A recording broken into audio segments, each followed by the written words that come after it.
no yafoto kono ɗum ɗo na senerde de waɗi ko watko konta en toñuɓe na kamɓe fe wataki live on ɗo ko goɗɗo noddimi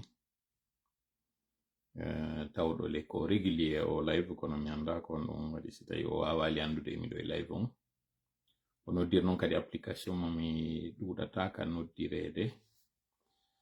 mi anda noon kon kadi on application ɗon si ari kañum kupay live on parce que habituellement a yiyay appel on no naata araɗa mari possibilité kupugol ma ƴettugol kono ɗo for some reason ɓay noddande makko nde naati ka nder téléphone ɗo live on o interrompi mi sikki ka d'ailleurs yo kuppi few jakata yo kupali haray ko saɗi moɗon ko tolimo kala inde muɗum e yettori muɗum ɗo yo yimɓe ɓen towde ɗo seeɗam faala yen heɗi to aray ko musidɗo meɗe wonɗo Sénégal yewti ɗo anatanda ngeen di sama gars yi ngir yàlla déglu leen vidéo ba mu jeex tey football bi daf may tuuti ma ñëw ci suñu mbokk Guinée yi wax dëgg yàlla ci suñu mbokk Guinée yi lay ñëw tey parce que trop c'est trop dama gis benn waay jug di leen attaqué soi-disant xaw ma tons xaw ma man maa doon aj samay vidéo jékki-jékki ba jàgg yem ci benn live gis yeneen sénégalais yu nga xamante ni di ko ci soutenir naan ko pël Fuuta yi liñ nekkee Sénégal amuñu kayit ak yu kenn xamul ay waay ngir yàlla ba may nekk Kaolack nekk lu ndaw dama ne cëpp salte bay bëgg de ay pël Fuuta ñoo ma jël kër guñ karole ba mu mat sëkk ñoom ñoo ma jël dugal ma foofu noonu yàlla def mi di gën a neex sax amaale ci seen doom yi ku tudd El Hadj boobu tey moo ma gën a bëgg jël ma daal di may dugal ci foofu laa njëkk pël Fuuta moo ma njëkk a xamal luy sens sangookaay yi ngay gis nii pël Fuuta yi ñoo ma ko njëkk a xamal dugal ma ci seen duus man a kër goo xamante ne bu ñu la toogal doo toog ak sama tilimaay ñu dugal ma foofu noonu sangama ba ma set wecc yaa ngi dégg ba noppi ñu yëkkati seen yëre doom daal di may jox ma daal di koy sol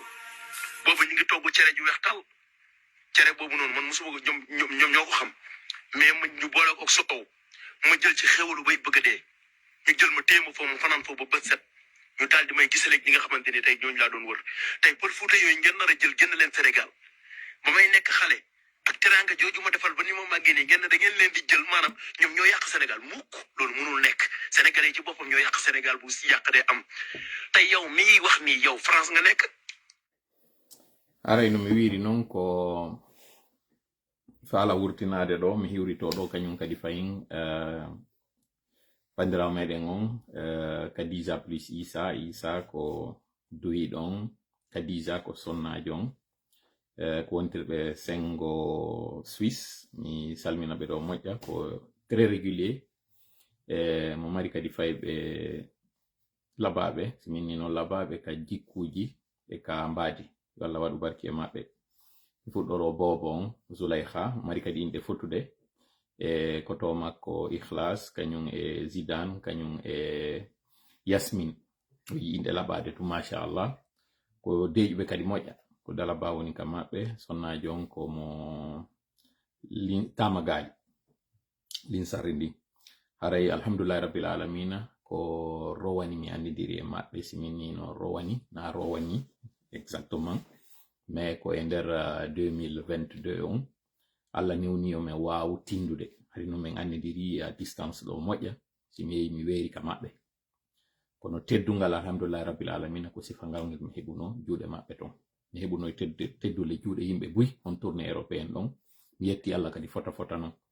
mi anda kadi si ɗon wattani yila ɗi live ji meɗen mi anda si ɗon nandela moƴƴa siɗe wadde ɗi on yiya yimɓe no adda étoile ji ɗin étoile ji ton mo tawa e ɓen addoɓe ɗin étoile ji wana noon kañum kadi woɓɓe go wiyeteɓe jaabi ɓe mi yine ɓaal ɗo papa jaabi compte maɓɓe on haye ko keso kamɓe kadi ɓe addayi ɓe nelda hen ɗo mbuuɗi bus wana noon kañum kadi tanti Binta Colom ko wontirɓe sengo France ɓe tawata yodi muɗum ndin ko dabola hiɓe ɗuuɗi ha mi lintay ɗo joni mi acca woɓɓe gacce waɗa kono mi andina en haray ngo cippiro ngo wonɗen ɗo ko sattugo ha ngo muusi ha ɗo no yomi aro e maggo mi wurtino ɗo no mi wiri noon hankin ka jakka min yimɓe ɓen ko sappo handi e woni ɓe tawata haqqeji muɗum hino e jakka on ko confusion mo mi waɗata continue ɗo han joni mo wallidirten e muɗum bange ɗen ɗon en andi alquranare nden inde timmi no wonir noon ko daluye Allah ka suratul baqara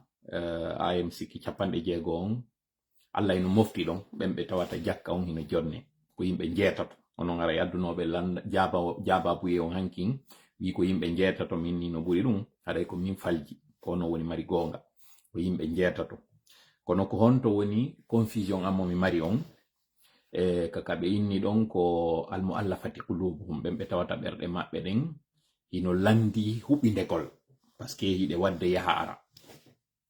joni non ɗon yarli ko on tigi ado silmude kako si o silmi parce que miɗo andi silmuɗo on kadi so naati ka dina mo wallite parce que haray ko ɓuri kon woɓɓe si silmi ɓe raɗotoɓe ma ɓe yaltina ɓe e nder ɓeygure maɓɓe nden joni noon fi wata ɓe sattire ha ɗum ɗo wona sabu ko ɓe acciti dina kan ɓe wallite wano noon kadi on tawɗo hino faala noon joni natude kono ɓernde mum no laƴiti oɗo kadi no wi'a yo o holle si o ari o naati ka dina moƴƴireji ko heɓata ton kon ɗin tawoji kañum kadi ko ɓeynata kon avantage matériel ɗum ɗo waɗinimi ma on confusion ara noon confusion ɗimmo momi jogi on ko ɓe sonnaɓe ɓe tawata modiboɓe maɓɓe maayoyi ka hare iɗen andi no inna on wonɗo e cippirde fi dina kan wonɗo e cippirde fi Allah e wonɗo e lawol fi Allah ngol joni noon ko o momi inni on ɗa ka mo Allah fati qulubuhum mi waɗata confusion on hakkunde silmuɗo on ko wallitirte kon e on tawɗo ino faala silmude kono ɓerne makko nden no laƴiti ko ɗon mi waɗi confusion parce que ɓen ɗon ka salan ino wanimes ko yimɓe ɗiɗo noon ensuite no mi wiri on noon ɓe tawoɓe ko sonnaɓe ɓe tawata ko keyguɓe modi maɓɓe waroyama ka hare jakka on kañum kadi min hari miɗo tañƴini ɓe ɗo kadi hari no duwano jonnede kono komi waɗi recherche yiɗin fof komi yii ko yewtuɓe fi affaire ka même si aray ɓe inni wondema ɓen tawɓe ɓen hino haton jini ka haton jimɓe ton hiɓe tawnori ton yimɓe bus ɓe wi ɗum ɗon on hino moftiɗo yimɓe buy ensuite mi waɗa kadi précision entre ɓe wiyeteɓe alfukara wal masakin c'est à dire on tampuɗo e on ɓilliɗo ka sengo bange dina islam on hino waɗi différence entre omo ɓeynata faqir e miskin ɓe fof non ko tampuɓe goy kono o wiyeteɗo on faqir himo ɓilli ɓuri o wiyeteɗo on miskin on kon tawɗo himo mari ko o wallitora kono yonata faqir on non ko on tawɗo on fayda hay fuso ala e piide misal si tawi goɗɗo par exemple e nder lewru ndun himo haton jini mi anda ko combien de minutes wonɗen ɗo e mum e wi ka a 5 minutes wonɗen e fuɗɗade yafoɗon ɗo haray sakite natoɗo wo yo sakitu direct on ko ɗum wallitoto en heɓen yimɓe ɓe faalaɗen ɓen tinna haray en tongidirali ɗo weltoɗen no moƴƴa yetten Allah sidi national gagnike haray no mi wiri noon arten noon kadi essentiel on kono annata ndan haray sakite on est à 388 e piide misal goɗɗo haray e nder lewru ndun himo haton jini e 3 millions fi o waw waɗude lewru makko nun hara o soñjaki joni noon o wiyeteɗo faqir e miskin kon toni différence maɓɓe on ɓeɗo ɗiɗo noon si tawi haray hiɓe sennidirede o wiyeteɗo on faqir kanko e nder ɗin 3 millions joɗi ɗon haray ko mari ko terlen wano 1 million donc o feccali hay feccere o heɓali feccere nden kanko o feƴƴi feccere nden kono heɓali feccere nden ko ɗo ɓeynata faqir ko ɗo woni ka arano duwaɓe jonnede ɓen omo ɓeynata miskin on ko on tawɗon e nder ɗin 3 millions ji kanko emo mari terlen 2 millions e ko fawi donc o woɗɗa jonnon ko onno fellintinirɗen ɗum ɗo ko kala on daali ka nder alqur'ana fi ɓe tawata annabi Musa ƴewduno e cheikh Khudar kalana muɗum Allah on daali wa amma safina fa kanat limasakin ya'maluna fil bahr donc en andi ɓen ɗon hiɓe mari activité hiɓe mari goɗɗum ko tawata hiɓe wawi ɓokkitorde ɓe hettaki ko ɗum waɗi si ma ɓe golla kono golle maɓɓe ɗen wawali ɓe yaltinde e tampere nden donc koye ɓe gollu ñande wo fiyo ɓe wawo continuide wurugol oɗa ti kañum kadi koye gollu ñande wo goy kono kamɓe nde ɓe yalta hino woodi ko ɓe acci ɓawo oɗa noon kanko ko yo yaltu fiyo wawo heɓude ko ñama ɗum ɗon sendi ɓe kamɓe ɗen ɗum hari mi falano waɗa nden on précision ɗon wallahu a'la wa alam أرأيتم قومنا ننادي أعوذ بالله السميع العليم من الشيطان الرجيم بسم الله الرحمن الرحيم رب اشرح لي صدري ويسر لي أمري واحلل عقدة من لساني يفقهوا قولي ربنا علمنا ما ينفعنا وانفعنا بما علمتنا وزدنا علما نافعا واجعلنا للمتقين إماما ويكاد الذين كفروا ليصدقونك بأبصارهم لما سمعوا الذكر ويقولون إنه لمجنون وما هو إلا ذكر للعالمين وما رميت إذ رميت ولكن الله رمى بل نقذف بالحق على الباطل فيدمغه فإذا هو زاهق ولكم الويل مما تصفون قل جاء الحق وزهق الباطل إن الباطل كان زهوقا ما جئتم به السحر إن الله سيبطله إن الله سيبطله إن الله سيبطله إن الله لا يصلح عمل المفسدين وما هم بضارين به من أحد إلا بإذن الله وما هم بضارين به من أحد إلا بإذن الله وما هم بضارين به من أحد إلا بإذن الله ولا يفلح الساحر حيث أتى ولا يفلح الساحر حيث أتى ولا يفلح الساحر حيث أتى قل ربي أعوذ بك من همزات الشياطين وأعوذ بك ربي أن يحضرون فإن تولوا فقل حسبي الله لا إله إلا هو عليه توكلت وهو رب العرش العظيم اللهم صل وسلم وبارك على نبينا محمد وعلى آله وأصحابه ومن تبعهم بإحسان إلى يوم الدين أما بعد. Nous sommes le dimanche 28 janvier 2024. Il est présentement 20 heures passées de 46 minutes en temps universel. C'est encore un plaisir et un agréable d'ailleurs, un énorme plaisir d'être en face de vous pour encore communier et parler de l'actualité de chez nous. Mais avant, vous savez, actualité oblige, c'est la victoire très éclatante du Sili national de Guinée, dont la chance a vraiment souri contrairement aux Ivoiriens. Et pour cette victoire, nous remercions d'abord le Tout-Puissant qui nous a permis d'accomplir aujourd'hui cet exploit et de franchir, de briser ce verre de glace et de franchir ce cap qui était la place ou l'endroit où la Guinée butait la tête à chaque fois pour sortir des compétitions. Cette fois-ci, ça a été chose faite. Les deux Guinées se sont rencontrées et le Guinée de 1958, la Guinée de 1958, celle qui parle le français, contrairement à celle qui parle l'espagnol, a pris le dessus. Il y a eu un match très âpre, un match très âprement discuté et très intense, où la Guinée a créé la surprise en tenant d'abord tête à ces Guinéos, à ces Équato-Guinéens, dont dans les pronostics donnés en fait favoris sur ce match-là, compte tenu du parcours exceptionnel qu'ils ont fait, mais aussi compte tenu du soutien financier, matériel dont ils ont bénéficié, et surtout de savoir que la plupart des joueurs qui composent cette équipe-là sont des joueurs qui ont été achetés, c'est le terme qu'il faut employer, ou empruntés, et qui jouaient vraiment avec les moyens déjà mis à leur disposition, contrairement à la Guinée, et même hier nous en parlions, cette équipe qui a même dû batailler pour avoir son droit, contrairement à celle dont les moyens étaient mis à leur disposition. Donc comme on l'a si bien mentionné, l'équipe de la Guinée équatoriale était déjà favori sur les pronostics, parce que on estimait que c'est elle qui allait gagner, surtout lorsqu'on sait que dans les installations du pays organisateur, dans leur propre pays, ils ont pu vaincre cette équipe de Côte d'Ivoire qui n'est pas une équipe non des moindres. 4 buts à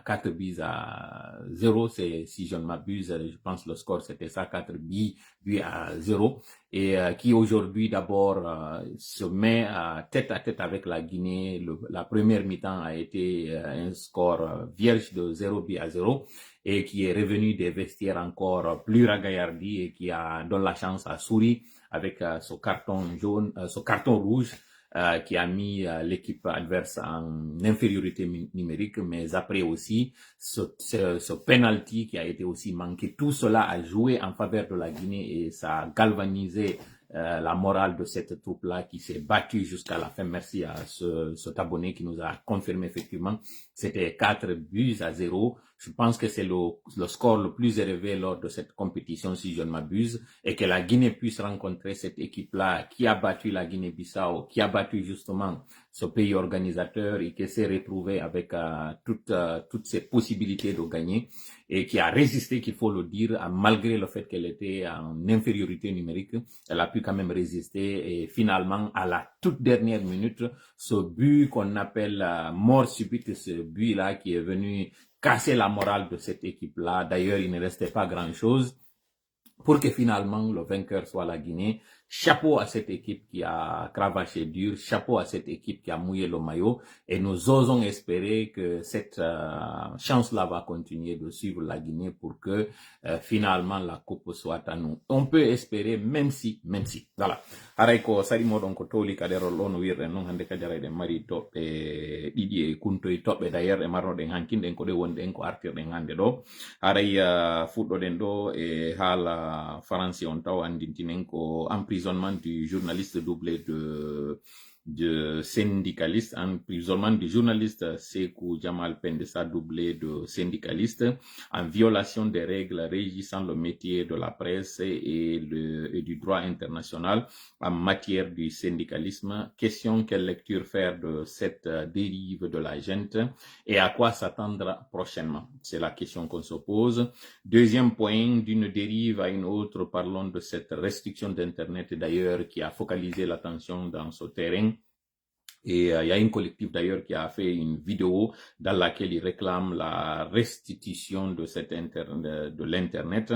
Nous poursuivons donc parlant de cette restriction d'Internet depuis plus de mois et dont les conséquences sont très dommageables à l'économie de la Guinée. Ces conséquences viennent trouver déjà les sociétés de téléphonie dans une situation très difficile pour finalement les assommer. Question, qu'est-ce qui explique la détérioration du réseau mobile et quelle est la vraie situation du leader Orange Guinée en ce moment? C'est la question qu'on se pose. Au niveau des divers, nous avons réduit finalement le nombre parce que finalement nous allons parler de ce voyage de Kigali, nous allons parler, ce que nous avons déjà fait, parler du Sili national. Nous allons parler de ces réseaux sociaux, ce que nous avons fait hier, mais ça n'empêche, nous allons encore en parler aujourd'hui de façon très brève. Et finalement, nous allons parler des hydrocarbures. Voilà ce que nous avons dans le menu pour vous servir et nous espérons que ce repas très copieux va être à votre goût et que vous allez avoir une très bonne digestion. D'ailleurs, une très bonne entrée en matière et une très bonne digestion par rapport à ce que nous comptons vous servir. Allez, c'est parti, top chrono. Haray jama on ko sali modon ko tori no wirden do non ka derol meden do hande ko tobbe didi kunto e marden ko de yewtuno den fi mudum hanking. Si tawi to ngono nanade den fuddade yewtere den do de tawata on fop on nani taw do ko waduden do hito be musidɓe meɗen ɗo suka sénégalais ko yewti e hewre fulɓe ɓen kono waɗi si fuɗɗorɗen ɗum ɗo hankin e yewtu no wiwɗen ko wotoro natata ɓe naɗi hiɗen andi ala ko sollitata sénégalais ɓen e wiyede ɓe boni ara ene woodi moƴƴuɓe maɓɓe enen guinéɓe ɓen e wiwgol hoore meɗen ɗe moƴƴi ɗen mari bomɓe e meɗen kono non leyɗe ɗen fof joni noon ko honto boni ko tuma tawi bomɓe ɓen ɓe ɗuuɗi ɓe fanɗi si ɓe jonnama hande kadi e jaahu si fi maɓɓe townama ko ɓe woni wadde kon ɓurama yaltintinede ko ɗum ɗon hande kadi jaalata moƴƴuɓe ɓen kaɓe ɗuuɗi wo kaɓe ɗuuɗi si ɓe wawali yaltitude ma ɓe wawali yaltintinede hande kadi ko ɓe ɗuuɗi wo nafata joni noon en andi jaka hina ɗuuɗugol ngol ma fanɗugol ngol woni kañum ko yaltintingol konko tawata ɗuuɗi fanɗi ko ɗum ɗon ɓurata townude hande ɗo ka réseaux sociaux ji no mi wiri noon en ɓuri mawninde fiɓe yaltunoɓe hino waɗa ɗi gimi maɓɓe mokko fulɓe ɓen ha way wasi awa sénégal fof kono wayi alors que wano sifa o audio mo nanɗon ɗo mo tawata mi wawata firude mo fof ko yewta ɗen kon kono do o andini kankon ko yiiɗo ko haray welalimo trop c'est trop donc o andini haray dow yo sifa ɗum ɗo accu par ce que si ɗum ɗo waɗama e hoore sénégalais ɓe haray moƴƴata ɗum ɗo le ko sénégalais ɓe woni e yewtude donc haray komi faala fi en huuɓinde yewtere ɗon anden hara en ƴettali fof hawten e nder miran goto hiɗen andi no woodi go injustice wonɗe e wadde eɗen andi ɓittay no woodi wonɗo e wadde musidɓe meɗen ɓen ɗum noon hina sénégal to en fof kono wata en ƴettu fof uken e nder miran goto on loppen wattane yila moƴƴa ardinen hakkil hara si seeɗaɓe waɗi bonki hay si ɗuuɗi waɗoɓe ɓen bonki tanke no woodi wonɓe e wadde ko moƴƴi haray wattane yila e ɗum ɗon no Allah on daariri noon himo wawi accirde yimɓe sabu goto e maɓɓe hino wonɓe ton wonɗo insinade no woniri noon kañum kadi mo wawi lettirde yimɓe sabu goɗɗo kadi wonɗo e maɓɓe wonɓe bonnude no fof ɓe yi ɗum non donc haray ko ɗum ɗo mi farano fuɗɗorde yewtere nde hande ɗo iɗen yewtude fi pression yewtay fi pression ɗo pression mo tawata e wi ko 4e pouvoir e wi internet on hande ɗo ɗi réseaux sociaux ji ko 5e pouvoir si en daari alhaali mo lagine woni on fewndo ɗo en taway wano ɓe anduɓe ɓen ɓe tawata duuɓi maɓɓe to wi seeɗa ko nanditi wo ko fewndo innano seytan 76 sinami fayu waray ɗo wawi mi corrigude ɗo ka commentaire ji anduɓe ɓen on situation tan seku mo tawata ɓilla natan no jama on ha seku touri on tuma immi e ƴettugol felore nde watta e yeeyoɓe ɓen watta e opérateur économique ɓe ɓen ha ɓe inni on tuma seytan 60 quelque chose 74 kako seytan 76 sinami fayu haray walliti elan ɗo moƴƴa ono wonɓe ndarude ɓen direct on mais ko woni kon tawata ɗum ɗon koye sa'i meɗen ɗo waɗi ko tawata ɗum ɗon ina ha tefe moƴƴa si wawi yiide wondema ɗum ɗo waɗi koko waɗno kon 2007 nden hitande nde tawata ko binde ka laamu makko kanko Allah hinno général Lansana Conté ka o feƴƴinta fewndo on tuma sattede kadi waɗno lagine ha ɓe wonɓe ka société civile e mana CNTG on kanti binta bari kolon ɗo inni ko 75 donc juste avant lagine imade ya waɗa o exploit maɓɓe mi waɗirno sengo Éthiopie contre maɓɓe e Maroc donc 75 seytan 75 merci beaucoup arayno mi wiri noon artugol meɗen en matière ka yewtere sattede waɗno nden 2007 ko binde ka tawi laamu makko kanko monsieur Lansana Conté tawi ndu fuɗɗike yarde follere tawi o nawni o nawyi o ronkiti leydi ndi laƴi ndi lahi condition ji buy waɗama e hoore makko o respectiɗi innugol entre autres iɗen andi ko soori jonum o ittiteni on o présenti ɓay o présentike kañum kadi télécommunication ji ɗin hande kadi libéra téléphone ɗimmo téléphone hande kadi woni tawi yombi seeɗa iwi ka wonnoɗon tawayno sattiri jama on leydi ndin intérieur on heɓi kañum kadi téléphone tawi yimɓe joni no wawi ka humpodirde waɗa noon kañum kadi communauté international on exigeanimo waɗugol konko ɓe natta ɗi radio ji ɗo ɓayɗi udditama hande kadi jama on tawi no mari ka humpito ko ndu waɗi siɗen yewtude ɗum ɗo ko andingol alhaali mo wonɗen on ɗo e ko ndu waɗi si CNRD hande ɗo hino dolude ɗi médiaji ɗo no haɓɓiti fi majji deƴƴe c'est parce que ɓe andi ko on ɗum yaltuno en 2007 justement parlant de 2007 ko on ɗum waɗuno ko fewndo tawno Allah hinno Hajja Rabiatu e Allah hinno Ibrahima Fofana tawnoɓe ɓen ɓe ardike mojobere wonno nden on tuma kañum kadi CNTG ɗo ɓe himmi ɓe darti ngol laamu tawno ngu ko laamu soori joni noon ɗo yomi arde ɗo e ko on ɗum ɓeeɗo kañum kadi waɗi ko tawi andintinayi en ko feƴƴuno on tuma kon mi falare heɗintinde ɗo hito ngo Sarkozy waɗi ngo juuta quelques secondes tun kono jentite ɗo yewtere nde waɗi nden fiyen aro noon handi kadi développé non sujet mais o Le leader, on ne le fait pas. C'est lui qui se fait. Et c'est pour ça que c'est un leader. Personne qui voulait de moi. Le leader se fait. Parce que voyez-vous, la vie est verticale. On ment quand on dit que la vie est horizontale. Il n'y a pas une organisation qui peut fonctionner sans un leader. Voilà. Et leader, si on nanali moƴƴa ko wi kon ko ancien président France on Nicolas Sarkozy woni ko yewti ɗo o vidéo makko eno circule moƴƴa non ko woɓɓe wonno ko addanimi mo ya yontere sinam fayo wo en leader e mana ardiɗo ma ardotoɗo na ko moƴƴinte koko wiyete ardiɗo ko kanko moƴƴinta hoore makko e mana wonugol almami na daragol tun inna hikkini goɗɗo yeeso julno en na ɗum woni almagol ngol hino yaadi kadi e neɗɗo hanuɗo almagol ngol jentorelan noon hakkil kam woni on e yewtude ɗo ko sabu mi arto e ɗum ɗo si Allah jaɓi yontere arore nden ɗo mi yeeto e ŋakke ɗe marɗen surtout sengo Fuuta ka bange alma mako yafoɗollan noon oyni wo koko wiyete ardiɗo leader on ne le fait pas na yimɓe ɓe waɗata mo ko kanko waɗata hoore makko ko ɗum waɗi so innira leader e piide misal a wawata wiide goɗɗo hikko yeeso julnana en yetoɗamo kadi ngol o julnirta haray wonɓe ɓawo ɓe ngay iwi ɓawo ari yeeso julni haray nafaali ko hikkani yeeso ko waɗi mo justement hikkotoɗo yeeso ko sabu ɗen fewjoje moƴƴe ɗe o mari e ngal cuucal e nde wakkilare nde tawata haray o décidi o suɓike ɗum ɗo kanko yolloto e muɗum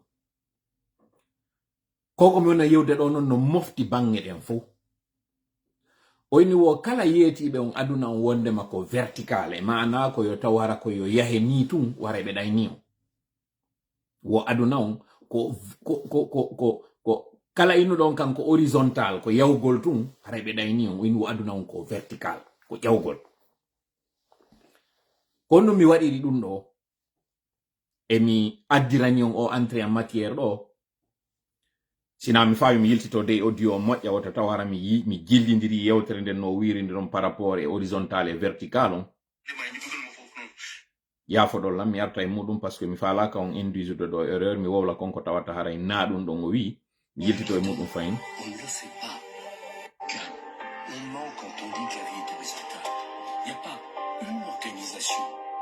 voilà wo ɓe ɗayni on si ɓe inni on aduna on ko horizontal ko yawgol tun yaw hande kadi ɓay tun iɗa reeni ha ka tatte yaw wo ina ɗum ɗon wo aduna on ina yawgol tun aduna on ko ƴawgol aduna on e mana ko martabaji duwa yehirede na innugol tun ɓay hollande nden ɗo hino udditi yomi yahu hanjoni ɗo andi o yiyaligoy taw konno mi faala arde mum kono taw hawju yewtere anden takkagol no e mum kono ko fiyo hakkille ɗen jokkitu yewtere nde mi waɗirta ɗum mi artita kadi e ko mi wi ko almotoɗo hina waɗeteɗo ko en makko taw wonata jama on no yi'a ɓe tawa oɗo ko hanuɗo almade iwtira ɓawo makko go'o Sarkozy non o wi'i ko waɗi non goɗɗo almotojo liderjo ko konko tawata kon ko e makko woni ko ɗum ɗo waɗi si yimɓe ɓen non yi'i suɓimo wo kala innuɗon non aduna on ko yahugol tun par ce que haray no woodi ka ndaraɗo ha ka tatte e maana ka horizon inna mahin tun yeeso ittay kumpa wo kala yeetiɗon ɗum o ɗayni on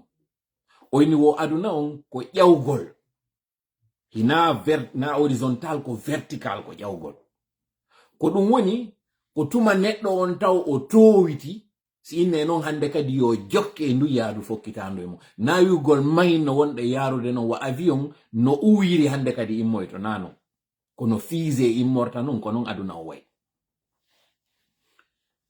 2007 e 2024 ko sendi ɗe duuɓi ɗo ɗiɗi wo ko piwu gotum ma wiyen ɗiɗi ma no gasa tati aranun ɗum e muɗum ko konko tawata kon 2007 hari ko gouvernement inneteɗo ko légitime 2024 ko gouvernement wonɗo illégitime 2007 hari réseaux sociaux ala kono hari ko innete ko médiaji ɗin quatrième pouvoir on libéralisama tandis que non 2024 ɗo médias sociaux ji ɗin no woodi ko wallito ɗin radio ji fii kala ɗiɗo ɗiɗi non hande ɗo ino uddode kundule muɗum e dernière différence on tawɗon ko oɗo no wonɗen e dolnorade muɗum e yewtere nden 2007 hari no woodi leader ɓe 2007 hari no woodi ɓen ardotoɓe puisque non 2007 hari no woodi ardotoɓe ko ɗum waɗuno malgré ko tawata kon ko régime militaire jo e mana iwɗo on ka militaire yagal tawɗo ko général jo arana général en carton tawɗo on kañum kadi o waɗi duuɓi noga e goɗɗum mo jooɗi tawɗo on kañum kadi no mi wiri on non himo marno assise ji moƴƴa médias sociaux ji ala malgré ɗum ɗon on fop 2007 jama wawno dartade ngol laamu dégaji waɗnogoy kono ande nde sattende nde wonɗen ɗo ko sifa nden kadi sattende ɓe gontuma ɓe wonno e mum elage bari haray mi salmitike ma moƴƴa noon sengo yenge wontirɗo sengo France komi faala wiide hande ɗo ko mankiri en ko ɓen ƴettoɓe sifleru ndu wutta si ndu sifleru wuttama yimɓe ɓen fewndo hande ɗo ino felude jama lagine o wi'a ndaari e o sattende ɗo fof no jooɗi ndaari e o sattende ɗo fof no fanki courant ala ndiyam ala internet ala carburant ala hunde ala jama on no jooɗi fanki ɗo mi jabon e ɗum ɗo musiɓe e pulal ɓe innayi sa yi a tawi e cangol dammi hino oolo goɗɗi hino fanki ɓeni wallu fankuɗi ɗin si ara non e wonɗi e oolade ɗin sabu fankuɗi ɗin ɗi oolinoke haa ɗi ronki ko ɗum waɗi si ande kadi ɗi fankino na wondema ɗi ɗon ɗiti kowoni ɗi fankino par ce que ɗi oolike ha lagine ɗo mi yetinoke on dañande ko homɓe jelo woni ton taw yeggitu non gibi inna yimɓe no warede 2007 justement ha hewti hande ɗo ɓurɓe ɓen fayda ko wotuɓe ɓen e ko sengoji goti ɗin e ko nane goton ɓe ona warirede donc ɓeɗo ɓe hu'ino haa ɓe ronki ɗimmel muɗum ɓen heddiɓe ɓen yawɓe ɗo haa tawi ronki ɓurɓe ɓen yalti hande kadi leydi ndi hande kadi heddike homɓe tawnoɓe ɓen hari no aani ma no aani waɗugol hito kono potto potto ko haka gimbal musidɓe gimbal ngal non ngal hewtanoma fi non yon fellito ɗum ɗon nanon mi fala yon jentito nde yewtere ɗo nde tawata ko battane ka tawata journaliste jo nadama e kaso ngon kaso ngo tawata ko e njaggu o waɗira jentitoɗen non yewtere ɓen syndicaliste ɓe non. Alors, on va commencer par ce premier sujet, on en a parlé hier. Le SPPG focalise l'attention puisque son secrétaire général, Sékou Jamal Pendessa, est toujours incarcéré au niveau de la maison centrale. Aujourd'hui, il y avait une grande rencontre du côté de la Bourse de Travail, siège de la CNTG, la Confédération nationale des travailleurs de Guinée. Nous allons donc partir avec la régie pour suivre un extrait d'une des personnes qui a pris la parole, c'était devant des hommes de médias. Camarades travailleurs et travailleuses de Guinée, l'heure est grave pour notre pays qui s'achemine inexorablement vers une crise sociale aux conséquences imprévisibles. Conscient de cette situation, viscérablement attaché au respect des droits fondamentaux de tout travailleur et travailleuse, la Confédération nationale des travailleurs de Guinée, CNTG, attire l'attention de l'opinion nationale et internationale sur l'injustice dont est victime le camarade Sékou Jamal Pendessa et ses camarades qui n'ont fait qu'exercer leurs droits et devoirs syndicaux. Elle condamne avec la dernière énergie toutes les mesures administratives et judiciaires prises pour priver le camarade Jamal Pendessa de ses droits fondamentaux. La CNTG lance un appel pressant au mouvement syndical guinéen, à tous les travailleurs et travailleuses de Guinée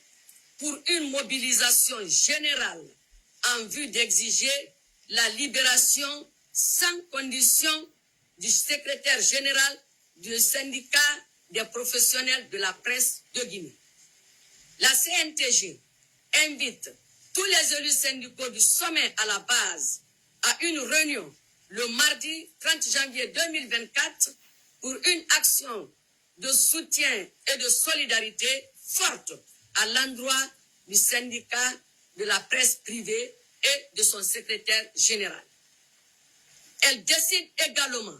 de saisir dès aujourd'hui les institutions africaines et internationales, notamment l'USA, la CSI Afrique,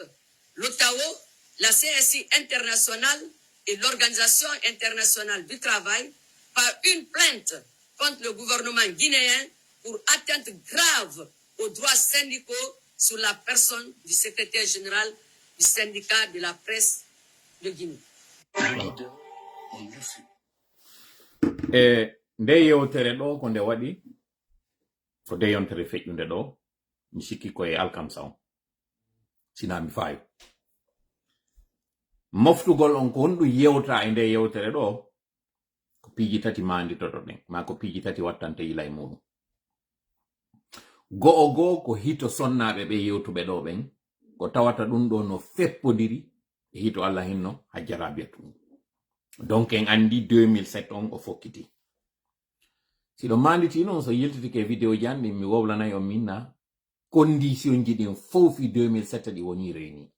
justement ko ɗum wonno waɗi ko 2007 e ko honde tuma waɗno 2007 no andira yogol les événements de janvier et février comme par hasard ɗo kañum kadi ko janvier wonde ɓe natude février dans 3 jours. Donc aranun ɗum no mi wiiri non ko konko tawata kon ɓen sonnaɓe ƴettunoɓe hito ngo en 2007 ɓen kañum kadi sonnaɓe ɗo ƴettiti hito ngo go'o. Lagine hendagol muɗum indépendance on ko mouvement syndical jonnuno on tuma kañum kadi lagine indépendance muɗum. Siminino mouvement syndical ko wonnoɗo ka société civile syndicaliste jo woni Sékou Touré, parti politique ji ɗin fo hawtodirno ƴetti confiance muɗum o waɗi e mum.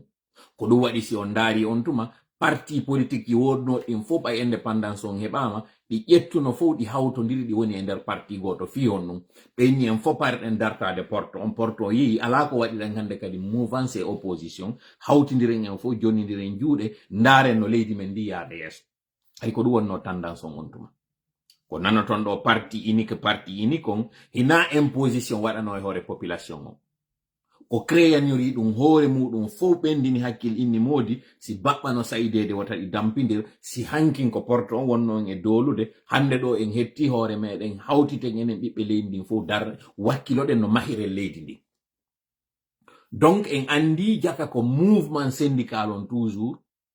imminta lagine yaltinaɓe e tuma ɓitta kala waɗi. Ko ɗum waɗi kadi en 2007 siko o société civile ɗo kañum kadi ɓe syndicaliste ɓe ɗo immino on tuma kañum kadi dartingu jaggo wonno ngu e wadde. Donc deuxième chose ko anditata ɗo c'est que on mouvement syndical ɗon kañum kadi CNTG mo 2007 on ko on kañum kadi woni ko immi e ngallo ɗiɗi. Tammel muɗum en fuɗɗori yewtere nden wiwgol ngol ko sonnajo ƴettuno yewtere nden en 2007 wiyeteɗo Hajja Rabiatu Allah inno yaafo e Ibrahima Fofana andite kañum kadi fewndo julaɓe ɓen sonjino police ko ɓe inata kon police économique créano fewndo Sékou Touré tawnoɗo on tuma non joni o iri ɗaɗi o heɓi doole goto susatamo ko sonnaɓen tu wawno immade dartomo on tuma ha kanko tigi o ari ka pale o inni a baala police économique. Marɓe hakkilɓen faami komi faala yewde ɗo kon kono puisque ko wonɗe yewde ɗo kon na marɓe hakkil tum wonɗen e yewtude na fo kadi famata tum ko yewtete kon mi fensitana en ɗum ɗo komi faala wiwde condition ji ɗin fop reyni sike fiyo taw en immoto kadi daroɗen dadoɗen dankarannoɗen fiyo ngu laamu ɗo kañum kadi yo ngu Sékou no Sékou sekirno non kañum kadi min ni en non joni ko almamijo woni ko manki sina ɗum hande ɗo ko waɗuno kon fop hata yimɓe ɓe yalta immo darto ngullamo tawa ɓe fiidi ɗum ɗon kañum kadi reyni sike. Voyez-vous kono 2024 ɗo leader no manki mi yeto e non kon ɗum feƴƴi si ha o camaradio meɗen ɗo o naada e kaso o camaradio ɗo fewndo fokkintini ko fokkintini ɗo kon si on wattani la communiqué mo ɓe waɗno on ko ɓe innunomo kala yo immo ara e on rompo e ma on Carrefour ɓurɗo ɓatade e makko kanko kadi o ara o holla ɗon mettu ɓernde makko ko woni no jama on faamali jama on hikkimo yeeso ha gasi fiyo immo wona on almotoɗo ɓe yiltiti non hande kadi ɓe accitimo e hoore makko ɗum ɗon non woni probléme life meɗen on ɗo hande parce que en wi'i ko ala hoore yahata kono jaka hoore nden tun kañum kadi yahata ko hoore nden e ɓaawon fo hawtindirto yaha en d'autres termes comme faala en yiyetade hande ɗo contrairement à 2007 hiɗen mankiri ɓen wiyeteɓe leader mais hiɗen mankiri kañum kadi ɓen yimɓe tawoɓe ɓen iwtira non ɓaawo armami ɗo ɓe sembina fi makko ɓe jonnamo doole ko ɗum waɗi simi yewti ko tawata ko yimɓe ɓen oolino ke ha fanki wownoɓe wadde hito ɓen kañum kadi yer heddinoɓen kadi yalti. Voilà le problème. Jon non kon mi faala attirude attention meɗen on ɗo e muɗum ko o dynamique ɗo o wawata gasude tanke jama on foppa andali ɓe immiɓe fewndo ɗo ni ka CNTG ɗo ko ɓe ɗo woni dernier rempart meɗen presse on memmini keɗo jama on waɗi korum am beɗum am hakkunde ɓen wonɓe sowon sinde ara inna na wiyayno men ka parti politique men ala stratégie yo men sans stratégie menen toujours ko marche et manifestation si men ala moyen goma men warra awa joni noon alhaali on woni e hoore moɗon onon kadi holle men ko wawɗon ko ɗum ɗo CNRD habbi ko ɗum ɗo CNRD faala ko konko ɓe waɗuno en gibi ɓe arno le 5 septembre koye taw ko ɗum ɗo continuata ko on ɗum woni ɗum ko mawlugol ɓeeɗa nde no wullina ɓeeɗa ñande yiltitani mawlana ɓen kañum kadi koye taw wullinanoɓen hankin ko wiyata fewno men wonano wullinede e non haɗa ɗon mawlede wala ko CNRD faala kon wala kadi ko woni arrange de CNRD kon ko ni CNRD waɗi en go yaa hewtuɗen ɗo ko hendagol waɗa saarungal saara ɗo ha tawata laaki on kon fuɗɗike hammerde ka nano ɓe yilta kañum kadi ka nano ɓe sayra ɗon kañum kadi ha ko wawa hammerde ka ñaama mi wowli ɗum mi wowlitike ha hande kay mi ronki si minni mi ronki parce que j'ai l'impression que ko répétition wonɗen e waɗude hande ɗo no fiyo tan juuti yewtere nden kon ɗo mi faala en yeetade si OCNTG ɗo échoui yeetagol CNRD gonga on aɗa hande kadi ay wallinde aɗa wallinen kon non ɓe yarata ha ɓe échoua ko tumatay ko ɓe wiɗo kon le 30 ɓe duwa kañum kadi fottude fi waɗugol mobilisation générale e hoore ɗi plainte ɗi ɓe wiɗo kon faw ɓe waɗay e hoore lagine plainte ji ɗi annduɗen ɗo CEDEAO déjà condamnino lagine fi kon ko tawata kasori yengino han joni e kaso alors que ɓe heɓino ko wiyete kon non lieu woɓɓe e maɓɓe yoɓe accite woɓɓe innama ɓe yawɓe wona ka cuuɗi maɓɓe ha procès on waɗa kono lagine ha jaka e ɗum parce que ko innete kon fo saria ɓe ƴetti ɓe waɗi ɗum e nder booto ɓe liɓi ka leydi ɓe tippi ɓe yaaɓude muɗum ɓe waɗi ɗum hande kadi gatal ngal ɓe woni rewde mum ɓe yaaɓa ɓe ha jaka e enen non joni lagine wonay on pays tawɗo indépendance makko on ko jama on immi walliti contrairement e o arme ka woni e faminanden hande ɗo ko kamɓe immino darti wano Guinée Bissau dartorno non wano Angola dartorno non wano Mozambique dartorno non ha hendi ɗen indépendance en fof en yiiɗo 2 octobre 2023 ɗo no armée on waɗirno gimparaduit maɓɓe ɓe famini kamɓe ko kamɓe felli ha lagine hendi indépendance mum o alors que ko jama lagine on jonnidiri juuɗe o mouvement syndical ɗo on tuma hari hay armée en ala ko ɓeɗo immino yehi darti portojon ha hettuɗen hoore meɗen 2007 kadi fewno jama on fof wonno piirude fino démocratie tabitira ko kamɓe ɓen sooriɓe kadi wonanoɓe noddede woɓɓe hay e bisage ko ɓe wonno e fellude ko ɓe warno yimɓe ka pon 8 novembre donc en andi ɓe sooriɓe hande wonɓe arde doola en ɗo ko ɓe dooli en toujours ko ɓe ari jaɓi ko tawata enen e yaw wañuɗen ha hendi ɗen kamɓe ɓe ari ɓe hendi noon ɓe hirsi konko tawata maayino ɓe hutti ɓe ñamude ko sewti ƴeeɗen noon ɓe ferano en pe ko mo wano ndu bareeru wañoru yaafo ɗollal noon on andi safanu ndun si yimmike kañum yehi nangoyi si minni noon safandu ko inde bareeru ndun si ndu yehi ndu nangoyi ha gasi ndu addi wañowo on kañum hara finka ari mundin no jogi gollirali kural muɗum ngal hendo koko nanga ɗo wallina hirsa yaha ñaamo yako no ndu bareeru kon ɗum ndu heɓoyta ko coowo on ko guri ɗin wonde hay e ko ƴiyeɗen ndu heɓoyta wonde ndu geɓetake guinéɓe ɓen ko ɗon fewdiɗen hande ɗo armée on hande ari jooɗike hoore meɗen alors que ko lutte ji meɗen enen civil waɗi ha hewtini en hande ɗo kamɓe ko ɓe andi ko si nafa on heɓi ko kamɓe si ono si tana on ari ko enen hendoto maintenant so wattani yilay ɗum ɗo moƴƴa si tawi noon o wattana yila ɗum ɗo e moƴƴa o wattane tu yila wondema ɓeɗo noon ɓe ari ɓe desidi ɓe ara ɓe joƴƴinana en ɗo laamu ngo alkadara ngungu tawata hande kadi kala ko innete contestation ɓe wallina woni fi muɗum pourquoi mi jangana en ɗo ko penseur jo wi'i komi wonno wowlande on hankin kon fi ɗi deji ɗin penseur jo wonɗo yewtude ko honno hande kadi goɗɗo arata huɓodira leydi ko honno goɗɗo wawata arde huɓindo ɓen tawɓe ɓen himo faala waɗude jungo e hoore maɓɓe o neɗɗo ɗo ko wiite ko Gunther Anders ko honnon o wi'i o ini pour étouffer par avance toute révolte il ne faut pas s'y prendre de manière violente wo koko inete kon révolte koko inete kon dartagol holla mettu ɓernde muɗum wosi a faala huɓinade ɗum ɗo na ya ardir doole na doole ardirantaɓe hande ɗo Wo fi honnum, wo les méthodes archaïques comme celles d'Israël sont complètement dépassées. Si fanno Hitler en warrirno non ka deuxième guerre mondiale, o inni dum feƴƴino. Hande kadi ya aro tawa ko doole arata waɗa e hoore yimɓe ɓen, ƴetta woɓɓe naadaɓe e fuurji waraji, ƴetta woɓɓe naadaɓe e kasoji waraɓe, na non hande ɗo.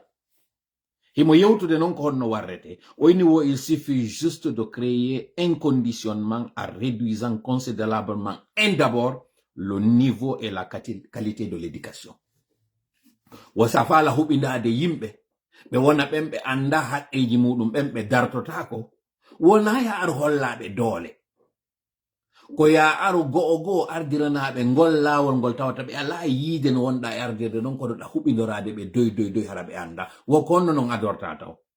Wo ka ɓe heɓirta gandal ɗon ko ɗon taw arata jiiɓa, par ce que goɗɗo si o wawi miijitade o, si tawi mo mari ngal gandal andinowol mo ɗum ɗo ino feewi, ɗum ɗo ino aali. Donc bonnugol niveau de titon taw. Hande yahi ka réseaux sociaux ji ɗo yahon, yi on ɓen wonɓe wadde bac, ma ɓen fini samɓe wonɓe hendade diplôme ji maɓɓe ko ɗum woni niveau maɓɓe on. Ma yi on ɗi perturbation scolaire ji ma ka tawata hande ɗo ɓe jannoɓe ɓe alaka yoɓede, yi on conséquence ɗon après quelques années. Ko ɗon andoton machine on fokkiti fi bonnugol niveau d'étude ɗon. Go. Au niveau un individu inculte n'a qu'un horizon de pensée limité, et plus sa pensée est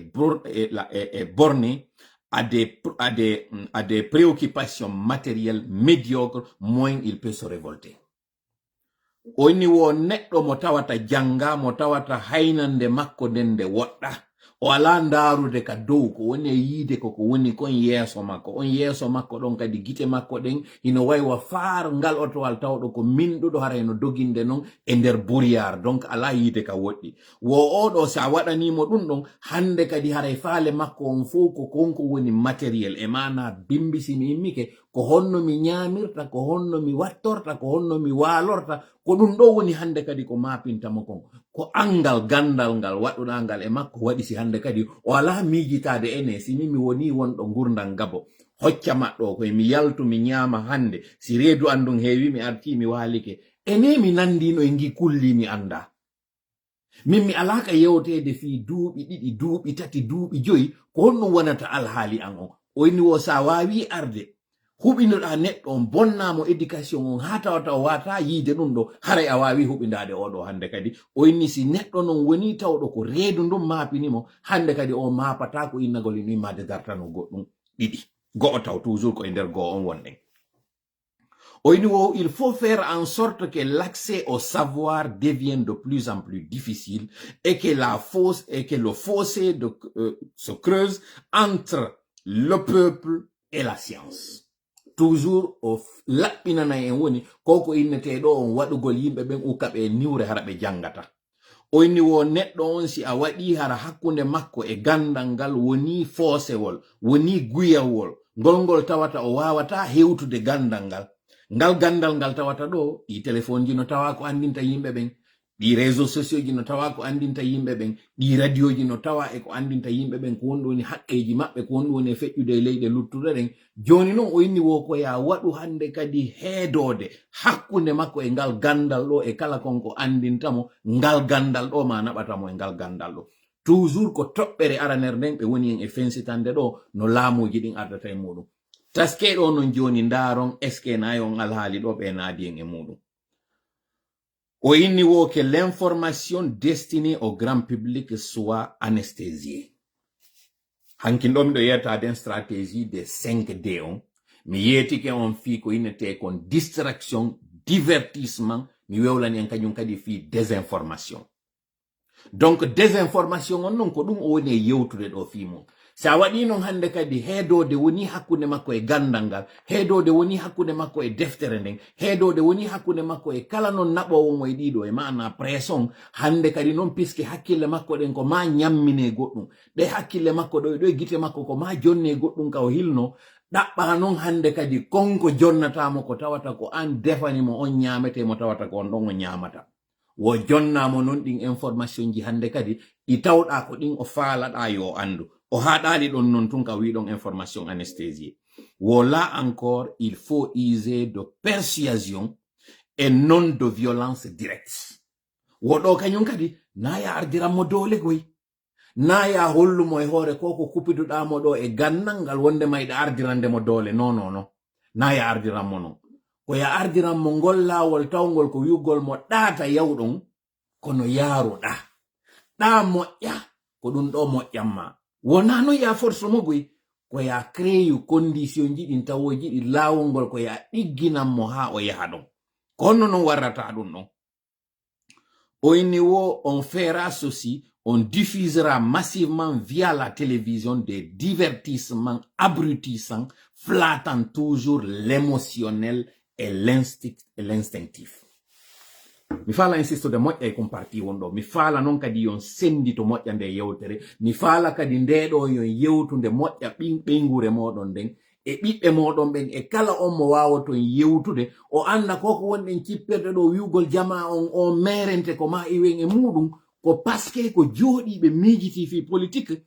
andi jama on si a huɓi dottoɓe a ndaray konko tawata a jonnayɓe ɓe hilno ɗum ɗon ɓe weddito hande kadi hara ɓe kipali fi laamu maɗa ngo. Oɗo non wiyeteɗo ɗo non gunteur ko on ɗum o wi'i